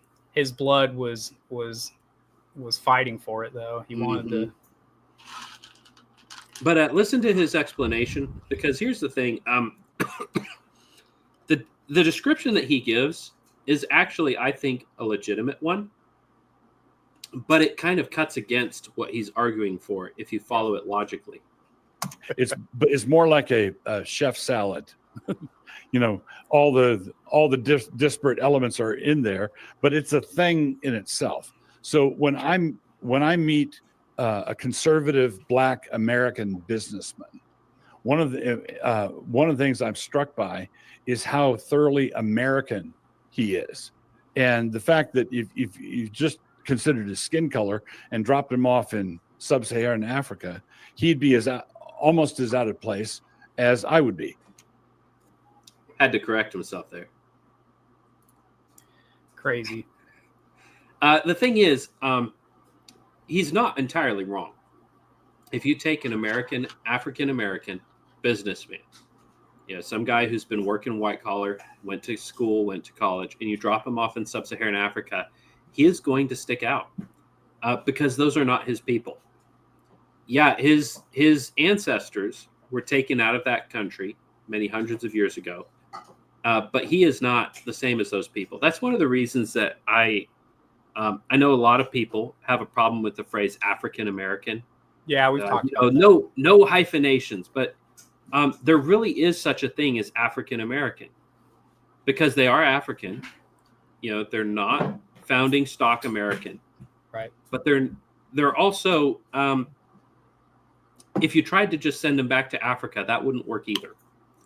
They've become this third thing. Yeah, they're both African and American. But they're also not fully African and not fully American in a way. It doesn't even have to be a businessman. I remember there was a dust up on Twitter about a year ago or so where the African Americans were on Twitter saying like, don't say that this criminal in America was Black. Like, this dude's African. Like, he's not like us. And they were basically doing a physiognomy check on the Black guy that got arrested. They were like, he ain't one of us, man. He's new African. He ain't old. Yeah, African. he's not African American. He's not an American. Yeah, and here's the thing: they're not wrong. Yeah, that's 100% right. True. But it's something they themselves acknowledge. It's not something that we put onto them, and they don't want to see themselves that way. It is a natural tribal. We know who our people are, and you know who your people are. It was the same thing when cab drivers were saying that, like fresh off the boat Africans in America were oh, I'm not black. I'm not like the other black guy. I'm an African. So they were trying to, that was their defense. Like, you could pick me up. I'm not like a native black guy. Mm-hmm. So they know. All right, but let's see where he goes with these definitions. And so consequently, I want to defend America as a tribal identity, and I think it's worth fighting for, worth preserving. And I think that the open borders policy was a deliberate attempt to destroy that. And I'm objecting to fragmentation within America. I mean, American blacks who've been here for 400 years are part of the picture. They're part of what makes us a people. And so I want to defend that. I don't want to, and I don't want to begrudge American blacks from acting in a quasi-tribal capacity. All right. So as far as the border stuff goes, you and I are in complete agreement with him. I think most people on the right can see it for what it is now. It was very unpopular to have this position, before the window shifted so rapidly. But, can you imagine somebody in 2016 saying that the open borders is an explicit policy to destroy tribal solidarity in the United States? And you'd be called a racist just for saying that. I don't know what he means by that. That's my big thing. What do you think an American is, Doug? I don't think he knows what he means by that. Yeah. But, it's we had this thing going in America, but then they opened the borders and, it shuffled everything around. And, well, how is that not already the case when people came here legally in droves since 1965? Yeah, one of the problems with all of the arguments that can be made against illegal immigration, if you follow them to the conclusion, just follow the logic, they cut both ways. They cut a little too deep. They cut against legal immigration as well. Yep. But the thing is, I have a bit of a bone to pick with this. He says, I want to fight against the racial breaking up of the United States. He says Black Americans are fully American, which in a way they are. I'll grant that. But he says, I don't want to see these racial divisions. I want to fight against that. And then he finishes that with saying, but they're allowed to have, and this isn't the word he used, but it's essentially this, in-group preference. Black people are allowed to have in-group preference. Why? Well, he doesn't really say. But what they ask for, what they look for, should be equal treatment. Leave us alone. They shouldn't be looking for reparations or affirmative action or anything like that. Sean, in the 1960s, were white people looking for reparations? Not to my knowledge. Were they looking for gimme-dats, or were they looking to be left alone? According to Doug Wilson, everyone. I mean, you had said white people. Did you mean black people? Or well, he's referring to black people and the fact that their tribal solidarity should not have anything to do with handouts. Yeah. That it shouldn't have anything to do with gimme-dats. Well, what does it have something only be to do about wanting to be left alone? Yeah. But if white people said, "Hey, we're just going to go over here and do our thing, and we want to be left alone," what do you call white people that do that? Libertarians? Segregationists, racists. Yeah. Yeah, it's for some reason that's bad. You know what? Speaking of the 60s, what picture very much radicalized me was there's a picture of a black woman and her child, and they're in front of Cape Canaveral somewhere. Like they have NASA stuff going on. And it says, she's holding a sign. It says, like, we have money to go to the moon, but not to feed my kid. Yeah. And I was just like, you know what? Like the disgust that just entered my soul that day. I was like, you know what? This is more than this is more than just I want to be left alone. Mm-hmm. The inward fatigue that you could feel. I need to be the anchor that keeps the ship from moving forward. Yeah. No, I know exactly the picture that you're talking about. There were lots of protests at NASA. Black people coming there and saying, "Why are we going to the moon when there are hungry black kids?" And now we don't go to the moon. And the rejoinder has been, we gave up the moon for this. You know, when you see high crime in the cities, when you see urban youths, we all know what that means. When you see people misbehaving, when you see people not tipping, when you see people not returning their shopping carts, when you see Hellcats that don't know how to merge or drive politely on the highway, we gave up the moon for this.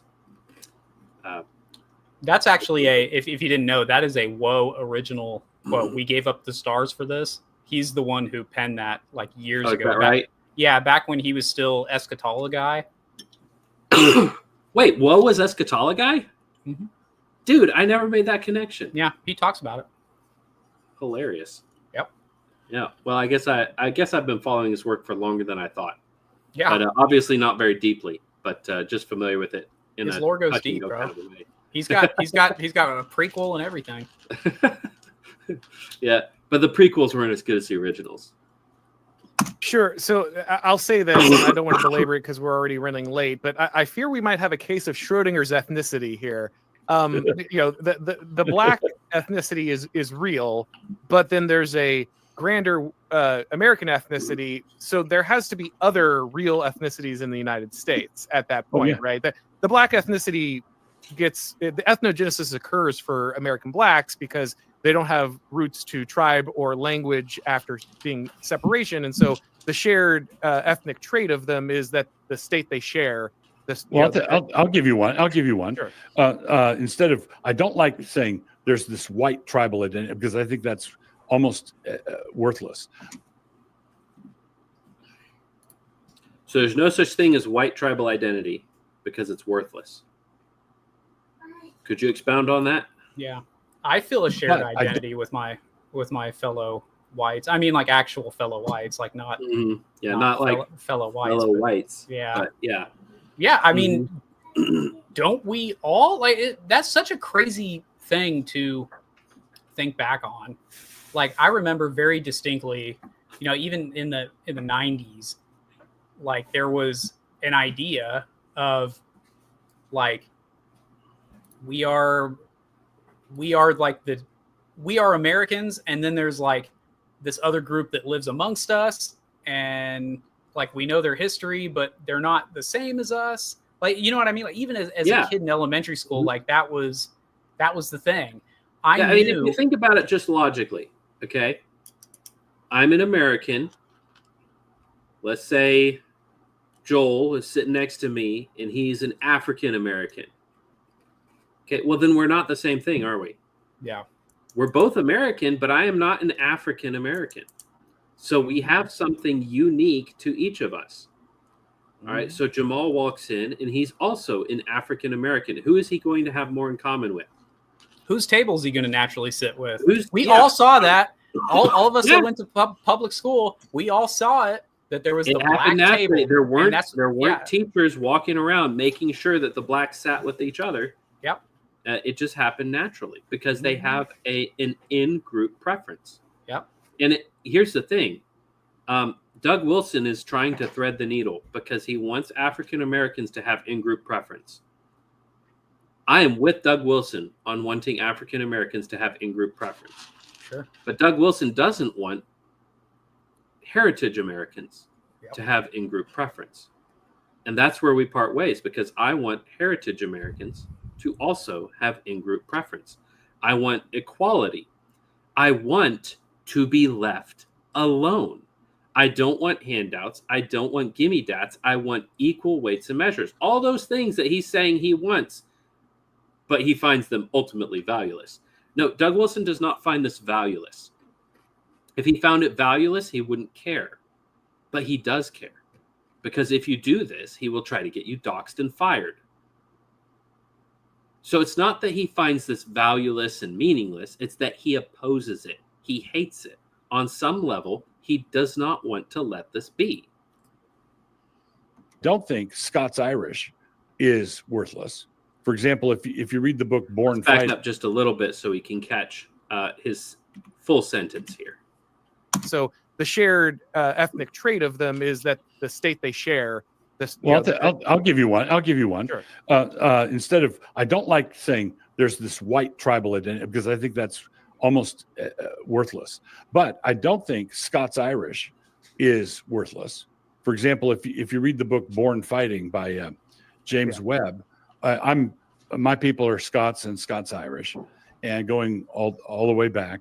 And when I read that book Born Fighting, I thought, holy moly, this explains a lot. All right. Not all Scots-Irish people are like that, Doug. Yeah, that's kind of racist, man. Yeah. Can't believe you'd say something like that. So you can't have a white identity, but you can have a Scots-Irish identity. Yeah. So but if you're black, you can have an African-American identity. Yep. Where do you draw the line here? Where is the consistency here? Being an American who is black is enough to have a tribal identity of African American, but being an American who is white is not enough to have an identity of heritage American. Yeah. Of being the people who founded this nation, of being the people who have, for the most of time, been the dominant force. I mean, still are the dominant force in this nation. How does any of this make sense? What we're looking for is consistency, because a lack of consistency is a sign that there's something going out. There's some cancer in the body. Something isn't right. Right. Hillbilly Elegy is itself a work of about an ethnos, right? That's correct. I would describe it as a sub-ethnos. Sub-ethnos of what? Of what? Yeah, exactly. Sub-ethnos of what? In the larger, so in Rome, in the Roman Empire, you had all these sub-ethnic groups, but Roman was a thing too. And when you have an isolated country, and it's just mono-ethnic like Japan, and you don't have an empire, life is simple. All right, everybody's Japanese. But right. when you have a cosmopolitan, I am not a weeaboo, and I have not watched a lot of anime. But I do know that there are multiple races in Japan, and that the Japanese are very aware of this. I was in front of a TV one time that was playing a documentary about some spear fishermen in Japan. And I don't remember what they're called or really anything about them. But it's an ethnic group of these people who were spear fishermen in South Japan. And the Japanese have a word for them because they're a distinct people group. And they are Japanese. Nobody says they're not Japanese. But if they go to the mainland, they're not the same as the people on the mainland. It is a sub-ethnos within an ethnicity. That does not mean that there's no such thing as a white American. It means that there are types of white Americans, and that those white Americans will have distinctions. If you've ever visited Louisiana, right, there's a distinction between a Cajun and a redneck, right? They're both white.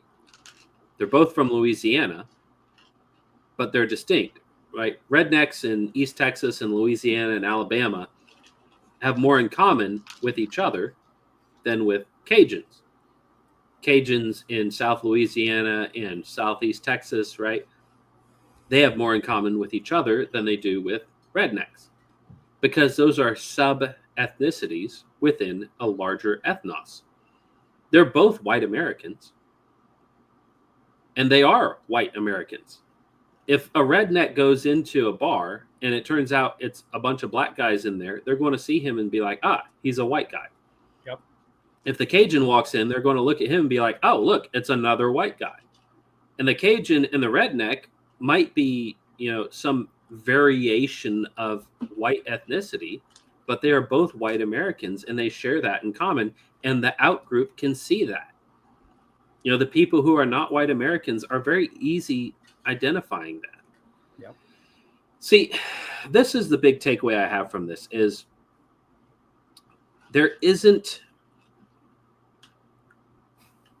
people are very shy with the definitions. They don't like the fact that we live in a multi-ethnic nation and that inside of this multi-ethnic nation, there are ethnic conflicts. A multi-ethnic nation by nature has to be imperial. It needs top-down force of government, and that is not what our government was designed to be. Yep. Our government at its founding was for white Anglo-Saxon Protestants with a few Catholics tolerated, and it was made for them and their posterity, and it was very libertarian. It was very liberal. And it could only be maintained in that liberality so long as the ethnicity and the religion remained intact. But when you started bringing in different ethnicities, and this happened long before I was born, when you start bringing in the Irish and the Italians, when you start bringing in Eastern Europeans and Jews, horrible ethnic conflicts happened all along the East Coast where these people dropped. And it's not because these people in and of themselves are bad, right? I have a little bit of Irish blood in me. Looking back through the ages, I'm descended from the kings of pre-Christian Isle of Man, right? Way back. But that's not to say Irish people are all bad, right? But Irish people may not all fit in with a non-Irish society. There's going to be ethnic tensions until these kind of groups resolve their differences and find a way of living together in peace and harmony. And that takes time, and it takes a form of government that is conducive to both of them. And this is one thing where I think, Rome had a better grasp of things than we do, which is if you want a bunch of people to live in peace and harmony together, you're going to have to come down hard on them every once in a while. And that goes contrary to our sentiments as Americans, because we don't want a big government.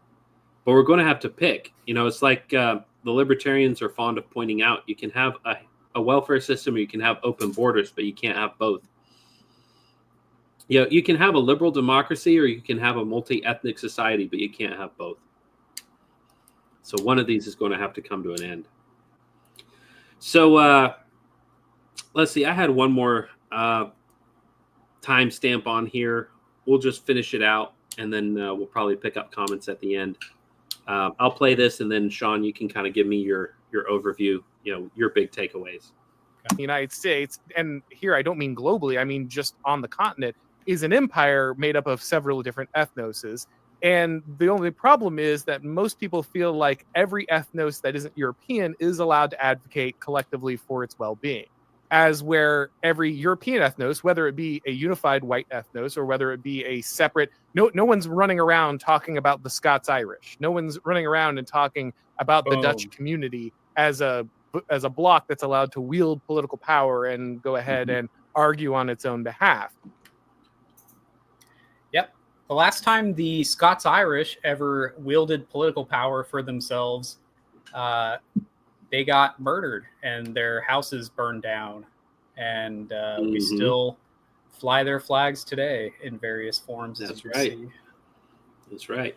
Looking at it over my shoulder. Which is why, if you didn't know, I saw some knucklehead a while back on Twitter who's like, "Oh, do you see the what was it, like the similarities between these two flags?" And it was like the Scottish flag Scottish flag and the Confederate flag. Yeah, they both have St. Andrew's cross because they are both of Scottish origins to some extent. And That's right. St. Andrew is the patron saint of Scotland, so that is why the Confederate battle flag is St. Andrew's cross. Did you think this was an accident? Yeah. We know who we are. Yeah. That's right. So the whole idea, it's just, but he's absolutely right. He called him out perfectly. You saying like, yeah, I get what you're saying, but in reality, like boots on the ground, there is no Scots-Irish caucus in Congress, right? Like that doesn't exist. Yeah. If a group of Texans got together and said, we're going to represent the Texans of German heritage, and we're going to fight for the rights of Texas Germans to have our own schools, to have our own churches, to have our own communities that are exclusive, American Texans of German ethnicity. How long do you think that would last? I think it would. Approximately 0 seconds, because it would never be allowed to occur. Yeah. Do we want to get to the thing that I said on the Twitter machine? Should I read it instead of pulling it up if you want? Because you had something from Bendel Wary that we were going to pull up.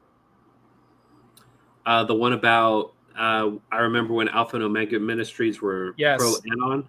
Yeah, that one. Yeah, we already covered that.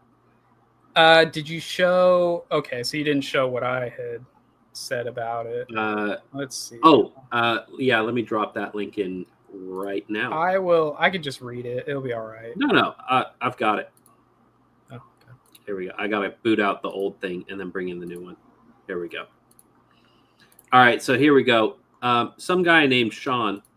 Yeah, some guy had this to say. Let's see, let's pop over to this version here, a little bigger. He says the point he is making, and you're quote tweeting.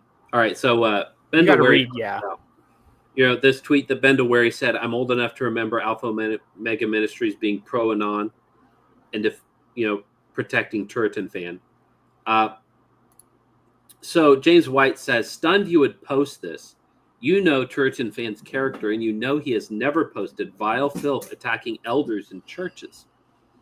The fact that you boys, and I say that purposefully, cannot tell the difference between F-bombs and sex talk and someone defending the faith with thorough research and in-depth analysis says a great deal about where you all are, and in your case, where you once were and left. Yes, book, that's conviction you are feeling. Heed its warning." Yeah. Yeah. And then this is some guy named Sean clapped back and said, "My guy. The point he's making is that you defended a man's anonymity because the popular culture would destroy his life. But now that you represent the popular culture, you want people to not be anonymous so you can destroy their lives." Well, there you go. I mean, I don't see how he doesn't see that. It's pretty straightforward. For anybody who doesn't know what I'm saying, I'm basically saying in there that when the issues were like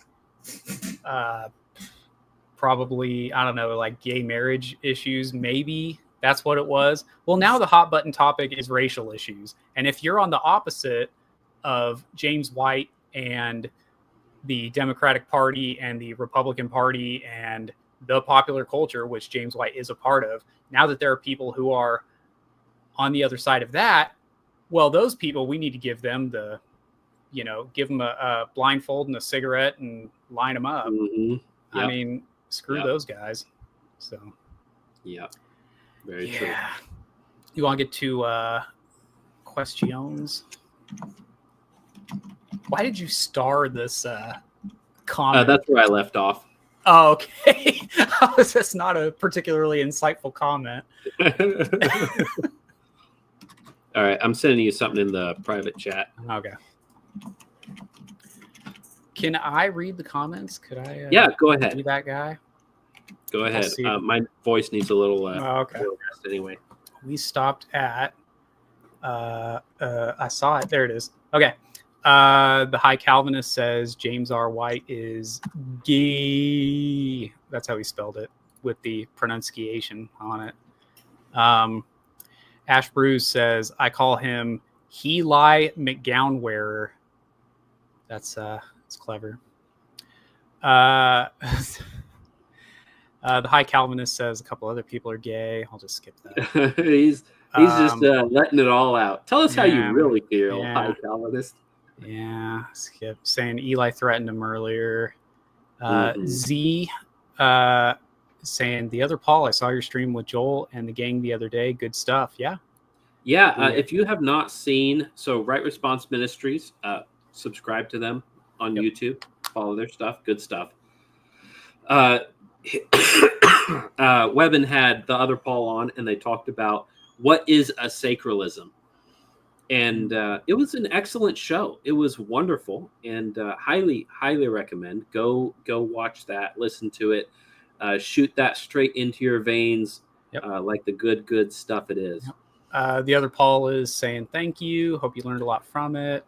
For future generations with a hard G and a hard R. Yeah. That's right. The word is well, I mean, G and a hard R. That's right. There you go. Clip it right now. Yeah. Was that from Z? Yeah. Anyway, that's from our show with Michael. Oh, okay. I thought so. Okay. Yeah. Z says Liberty wasn't Nixon. It was Johnson. I'm catching up. Don't know if someone had already said that. No, we did not. And I always appreciate you historical fact checking. I have not. Jeff has a face that says, I'm going to fact check your fact check.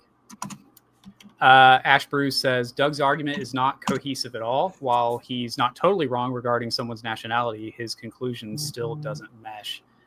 Yeah.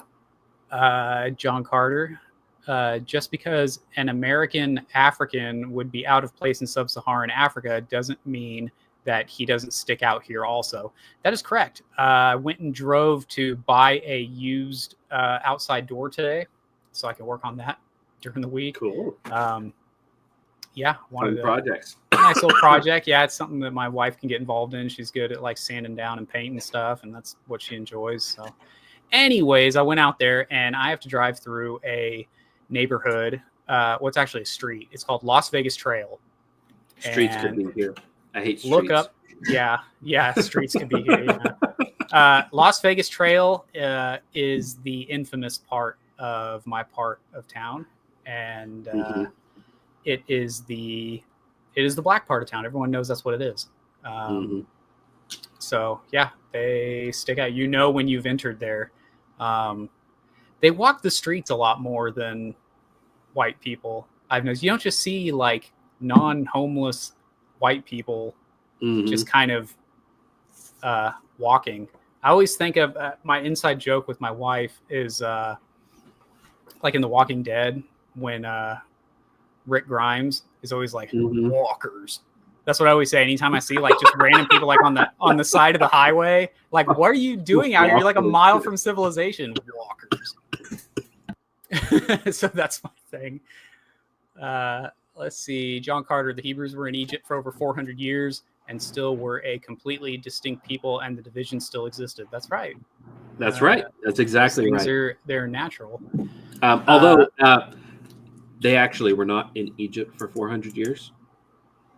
Well, whatever amount of years they were. Deep cut here, but they were Abraham and Israel, his descendants, were in Egypt and Canaan for 400 years.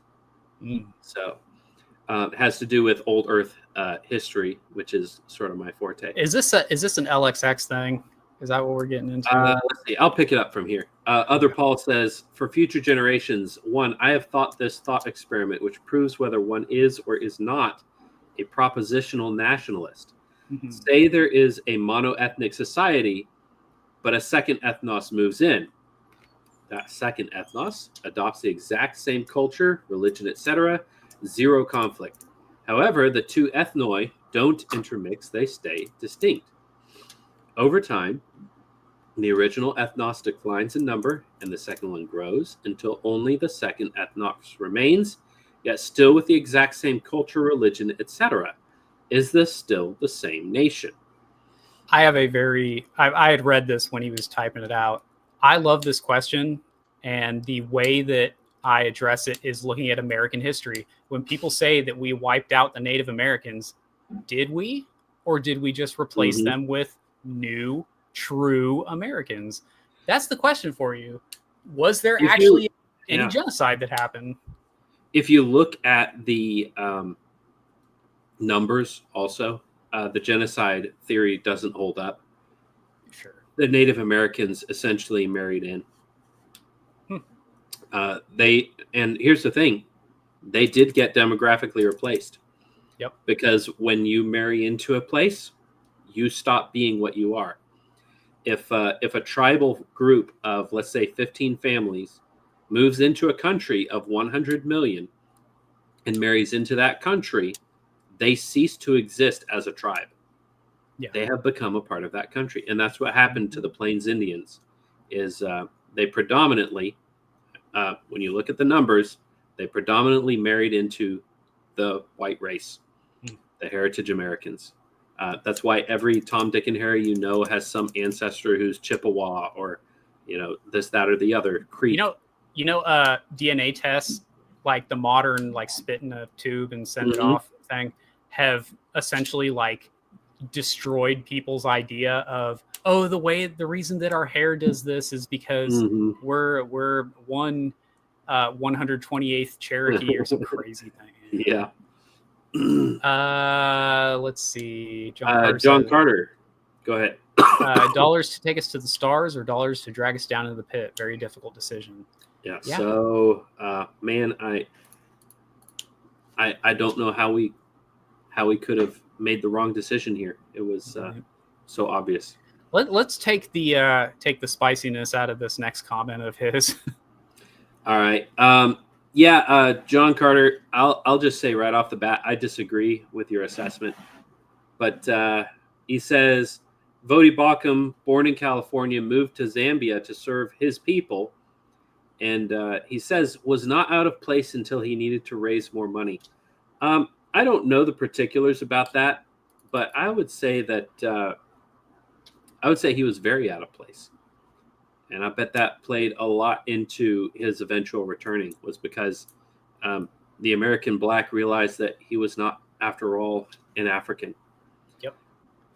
He says not casting aspersions on his character, but clearly he didn't have a problem being out of place and did feel that Americans weren't his people and America wasn't his place. If he didn't say that, I don't know that you can read that into it. You've got to take... At the end of the day, you've got to take a man at his word. I don't remember him ever saying that he was not out of place in Zambia. I bet he was very out of place in Zambia. But in some way, he did realize that the white Americans were not fully his people in the same way that black Americans are. So, I will say, I'm sure that it is similar to when I was stationed in Germany. That was... like being there, it's like, oh yeah, these are my people, and I'm in a land. It turns out I had a ancestor who, it would be my maternal grandfather's male line all the way back to Germany, lived like less than an hour from where I was stationed at. You go there, and you're like, okay, this place it's got familiarity to it, but there's also but I am not them. The Greek philosophers would talk about the need that people have to feel like they are part of a bigger tribe. But at the same time, there's this duality because you want to also have something that sets you apart from the people within that tribe. So right. I would say that when I went back to Europe, I say back to Europe, like visiting the mothership or something, but went back and to the old country, and the fatherland. Fatherland. And we basically, it was like, well, there is something here, but also there's a very distinct I'm not like them. Like they get a kick out of. Mhm. I remember I went to Oktoberfest in Munich, and all the tents were like full, but we were able to go to like this beer garden area, and I'll have to put a picture of that on the show sometime. It's pretty funny, but had huge arms back then. But anyways, these German dudes, we were hanging out with them, and they were just like, you know, what's it like to be an American? Like, you know what I mean? Like there was definitely a difference, but they were excited because they spoke some English. So they were like, oh dude, yeah, we got to speak English to these guys. So anyways, yeah, there's a I want to be part of the group, but also I want to distinguish myself aspect. The other Paul says, oh, of course a white identity is worthless, but Black African American is perfectly reasonable. Yeah, that's right. Don't you forget it. You know, white identity is worthless. It's worthless. I can't believe that you would base, you know, your camaraderie on something so meaningless as the color of your skin. I remember the first time. But if you're black. Here's another one. It was that goes back to what I was saying a little bit before. Was I had followed the other Paul on like Twitter, whatever, and the first time I actually listened to the podcast, because I was like, oh, okay, it's like some white guy, right? I listened to the podcast. I'm like, oh, that kind of white guy. Okay, well, there you go. Yeah. So identity. Yeah. Shrimp on the bobby. Australians love that. The funny thing is, you know, Americans, when we think of Australians, we think of Outback Steakhouse. Outback Steakhouse, yeah. Right? Yeah. Do you know Outback Steakhouse was actually made by 2 Texans? I believe it. Who had never been to Australia. No way. So what happened is they had a steakhouse and they wanted to differentiate themselves, so they needed a brand. So they were like, well, Australia's cool. Yeah. So they themed their restaurant after Australia. Had no idea what they were talking about or doing, and just faked it. And it's a great steakhouse. Take your wife there sometime. It's like awesome. People ask me if we have Texas Roadhouse in Texas, and I would just say we do, but it's just called Roadhouse. Yeah. Yeah, Texas Roadhouse. It was funny. I was visiting a friend of mine in North Dakota, and we're so there's not a lot going on in North Dakota, right? There's like 3 places to go, and the one place we wanted to go. Isn't that where Stretching Gretchen is from? Gretchen Whitman. I think thinking of some other in Michigan. Oh, okay. Yeah, but anyway, so there was a Texas Roadhouse, and somebody was like, "Oh, you know, Texas Roadhouse. You're from Texas. You should go there." And I was like, "Okay, sure," you know. And so we go there, and it was so bizarre because it was like we walk in, and the waitresses are like, "Howdy, y'all," and like just putting it on, laying it on thick. And I was like, "Man, this is really cringy." Back in Texas, you go into Texas Roadhouse, and everybody just kind of acts normal. Like, sup, bro? Somebody 2 tables away had a birthday party. You know how they always come out and they do that? Yeah, happy birthday to you. Because evidently the happy birthday song has a copyright claim, so you can't sing that in your restaurant. But anyway, so they do like a Texas happy birthday song that I've never heard before and haven't heard it since. Yeah. And like, I take my wife to Texas Roadhouse on special occasions. They don't do that here. They just sing a happy birthday song, but in North Dakota, they sing a Texas happy birthday song. Yeah, Texas Roadhouse I've been to, they, because I've been to them a couple different states, and they'll like stop and do, like, if a certain song comes on, the waitresses are like, "Oh, time to line dance," and then they all just kind of do their little jig in the peanuts and whatnot. No, they don't do peanuts on the floor. I know. They don't do it anymore. Lame. They took it away from you. Yeah. We need to get rid of rage fill you. They took the peanuts on the floor away from you. We need to get rid of non-peanut Americans. Yeah. Get over it. All right, let's keep going with comments. Let's see. John Carter, Wilson is just poorly parroting EMJ's views on racial identities without crediting him or going near Michael Jones's other popular topics. Fact check true. John Carter, don't read. Don't read the next one. No. But I like Cajun food. Trent Still, Machiavelli talks about this. Different people living together in his book, The Prince. Folks, read Machiavelli's The Prince. Man, this cannot be the same Trent Still that I know. Surely not, because the Trent Still that I know is an aging boomer and a raging liberal. But also, you have a coincidental name with someone who is very influential in my life, but not in a good way. Also, Aristotle talks about this, about how different people living together actually undermines the cohesion in a society. And it is a common way. I mean, you see this in the Bible, that the nations that conquer Israel just import and export people in droves just to undermine the cohesion and easily conquer them. You also see this at places like Amazon. On Amazon, you get it'll say that they had a memo that was saying, like, if we diversify our workforce, they won't unionize because they don't see themselves they as won't have cohesion. Yeah. Yep. And very true. Very true. Ashley Bruce, I've been to North Dakota, and you're right. There's only like 3 places. Love to do. North Dakota people are great. They're good people. I am not one of them, but they are good people. John Carter, we gave up peanuts on the floor for this. That's right. We gave up peanuts on the floor for this. Trent Still, definitely not the same. Yeah. I know a Trent Still too. I'm wondering if that's the same. It might be the same one that you know, because it's certainly not the one I know. Oh, yeah. Okay. All right. Did we want to give? I know we hit past the 2-hour mark. Is that still a thing on this technology? Nope. This software does not have that problem. We can go deep into the night. That's right. We can.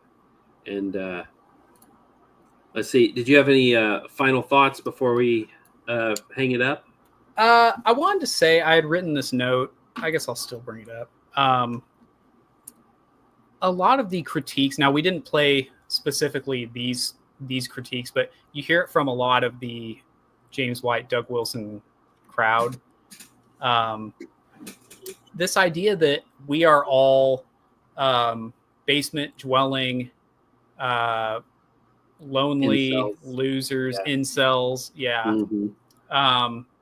What I would like to have, and we've talked about this before, is a stream where it's just like all of our guys, right? Just this huge get together. In fact, we can do something like this right now. If you are in the comments right now, tell us if you are married and how many kids you have.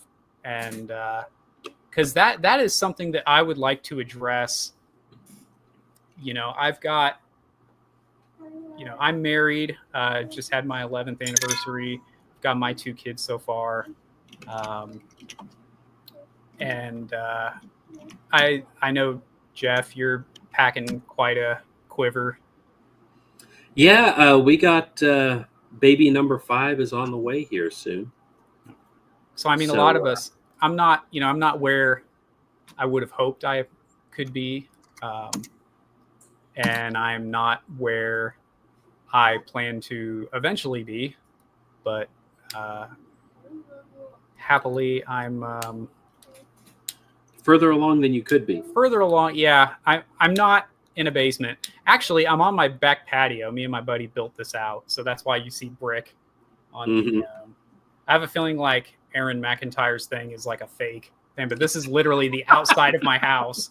That's why there's brick back here. So. Yep. That's the difference between a couple $1,000 studio and something that we threw together. Like this piece of furniture behind me.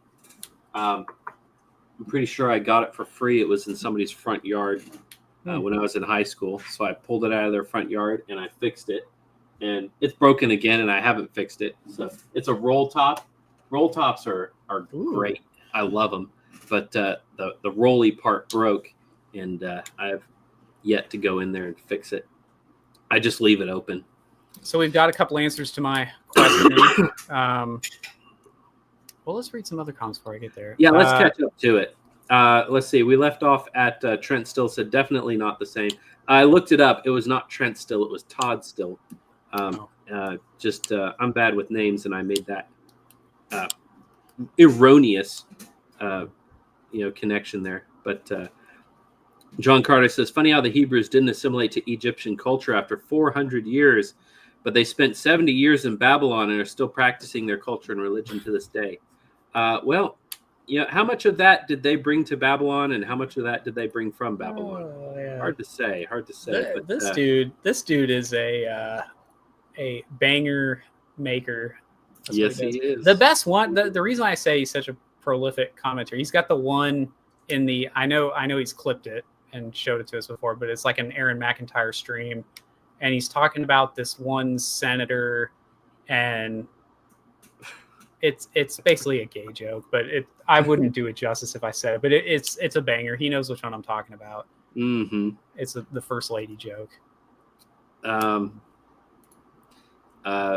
John Carter, if you want to, drop it in the group chat. Yeah. Redrop that video, and we'll play it on stream right before we leave off. Ash Bruce says we're doing great. Keep it up. We appreciate it. We might have to. I know I gave some crap to our buddy for being on her podcast, our buddy Ben, but we might have to collab at some point. I gave him crap because he talked to a girl, and that's kind of gay. No, Right? Yeah. Z says there's a good documentary called Sacrificing Liberty if you're looking for a movie night. Never heard of it. I have a feeling I know what you're talking about, and it doesn't sound like a very romantic movie. Oh, you know what? That is, I think that's the one I saw, actually, if that's the... about, we sacrifice the stars for this. Mm-hmm. Jada Geek Brothers, I've only caught half of tonight's show live, but it has been a banger. Your cast is in my mandatory listening lineup. Well, thank you, sir. We appreciate it. Ash Brews, married with one due to fertility issues. We wanted about 5. Well, we certainly hope that, we'll pray that baby comes to term. And certainly we definitely feel for you, but we're also, we share the joy now that that you're able to conceive, and pray that God brings this baby to term. John Carter, married with children, 3 children and 1 wife so far. Hell yeah. I think you mean 1 wife and 3 children so far. Yeah. Jada Geek, I've been married for 27 years. No kids by God's providence. Have more kids for me, brothers. Yeah, that's one thing I keep telling people. You see the meme that goes around. They're like, have 3 kids, 1 for you, 1 to replace you, 1 to replace your wife, and 1 to replace your leftist neighbor. I'm like, I got lots of friends who would love to have kids that didn't. Yep. So I'm having kids to replace them. So Mr. Jaded Geek, I am, one of my kids is for you, so to speak. There you Z, go. let's be real. You can have one of my kids too, bro. That's cool. No, you can't have him. He's okay. He's for you, like the way Social Security is for you, where it's like your name's on it, but you can't use it, and it's like by the time it's going to do you any good, you'll be dead. Like, that in that way. Z says, let's be real. A couple $1,000 studio and a couple $1,000 addition. Lumber ain't cheap, dude. No lie. Ash Brews, all good. I was hesitant to ask, but I think I was an exception because of being a former witch. I've got to say, it must be getting late because I read this. We got to boot her. I read this as bring a bad juju. I read this as because of being a farmer wench, and I was like, "What? What are you calling yourself?" Like, but she corrected you. I had a feeling this is what she was saying. She says my kid is almost 18. Kid is almost 18. Yeah. Oh, okay. Well, after 3 miscarriages, I don't know if you want me to read all that, but yeah. No more babies, but we're fine with the golden arrow. Congratulations. I hope that child brings you much joy. You were saying. Oh, I've unfortunately gone through the miscarriage process. Obviously not me personally, but that was before our first, I guess you'd say our firstborn. I'm always weird about that, like how to number that, because some people are like very serious about, oh, my wife has born like 10 of my children. It's like, oh, you got 10 children. Well, I've got like 5 living. You know what I mean? Like they'll kind of do that math. But we had one before our firstborn was born, and I don't know the actual sex of the child, but I was reading Thucydides at the time, so I decided to name him Thucydides and assumed that he was a boy. So I know how that is, and not great, but we kept going. Yeah. We went through some of that too, but God's been good. Just on the topic of naming your son Thucydides, if you named a living son Thucydides, what would be his nickname? Would you call him Thud? Diddy? I don't know. No, you can't do that anymore. No. What's crazy is so the name Thucydides, I looked this up because I was like, well, clearly this is a Greek name. It means glory to God. Fantastic. Yeah, it means so you got Theos, like from Theos, and then the word we actually get kudos from, it's kudodes. So it's basically like kudos to God is essentially what Thucydides means in its most literal. So I don't know what you would, I guess you just name Thucydides. Like my friend in the chat, his name is Thaddeus, but I always just call him Thaddeus. Everyone called him Thaddeus. Sometimes people would try to get I went to a college with a guy who was named Thaddeus, and we called him Thad. Yeah, there's different. He was a good cowboy. We started calling him the Deuce.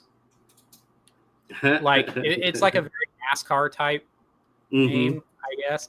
But like what I was trying to do was saying, well, I'm the ace, and you're the Deuce. But the ace never caught on, but the Deuce did. That's how it goes. John Carter, Stephen King was right. We can't rebuild Western civilization with other people's children. That's right. Western civilization was built by Westerners, and we need Western children to carry it. I'm a former wench too. Ash Bruce. Ash Bruce, thank you, brothers. It was a rough road, but God has provided for us and for our wee family. Yeah, all thanks be to God. Good night. Good night, Ashley. We'll catch you later. Thaddeus, that's not what y'all meant by it, and you know it. Yeah. He had a car. He had a car that we called the General Grant because it was just such a piece of crap. And I was like, what is the exact opposite of the General Lee? Well, it would be the General Grant. That would be it. So that's what we called his car in high school, was the General Grant, and it had flowers painted on it, like somebody had hand painted. Oh my word! Flowers on it, and that was the car he inherited. We had a lot of memories in that car. Good times. Yeah. The inside always smelled like whiskey, and it was constantly making wrong turns. But thank you to everyone who chimed in with kids and marriages. Yeah. I don't really know any of our guys. It's very rare that one of our guys isn't at least married. And those guys who are not married are in the process of trying to be married. Yeah. They are. Yeah, I can think of a handful. Yeah. But they're all looking. Yeah, they're all, and they're with some, obviously not the most ultimate success, but with some success. Like, it's not just like, they showed up and the woman ran away. Oh, the other Paul says, pray for my dating prospects. Bro, certainly we can hook you up with something, a man of your prowess. He's looking for an Aussie gal. And if I'm not mistaken, he's looking for a white, like a blonde, blue-eyed Aussie gal, because he wants to have Australian children. Is my understanding from a podcast we did before. So. Give us some. Let's put a shout out. Yeah. Paul, give us some. Give us some details. What do you like? A denomination thing? I don't know what you're. Anglican, if I'm not mistaken. Is it Anglican? Yeah, I don't know if Paul, I can. if you're still listening, chime in. But I believe he's Anglican and lives in Australia, and looking for a beach blonde. There you go. Somebody said, here we go. Aussie is ideal, but not absolutely necessary, provided she eventually moves here. White is non-negotiable. LOL. Currently talking to a potential ATM. Ooh, she's got money. But obviously should keep options open in case. Potential at the moment. I know what it means. Should keep options open just in case. Yeah, lock it in. Lock it in. John Carter says, "Dear God, please send Paul the other Sheila." Yeah, that'll have to be your wife's name on Twitter or That's Facebook. Also not negotiable. She has to be named She Sheila. The other Sheila. Yeah, because he's the other Paul. All right. Okie doke. Well, folks, we appreciate y'all sticking around as long as you did. It has been a fun show. One of the fun parts of the show is catching up with the comments at the end. We've got a great comment section.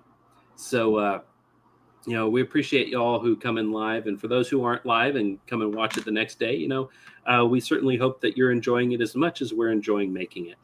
But, tomorrow is a day that God has prepared for us to do good works in. And in some of our cases, those good works are going to involve barbecuing. Mm-hmm. So, hope that y'all have a wonderful... Go to bed! Hope that y'all have a wonderful rest of your night. And go to bed. Have a good night and farewell.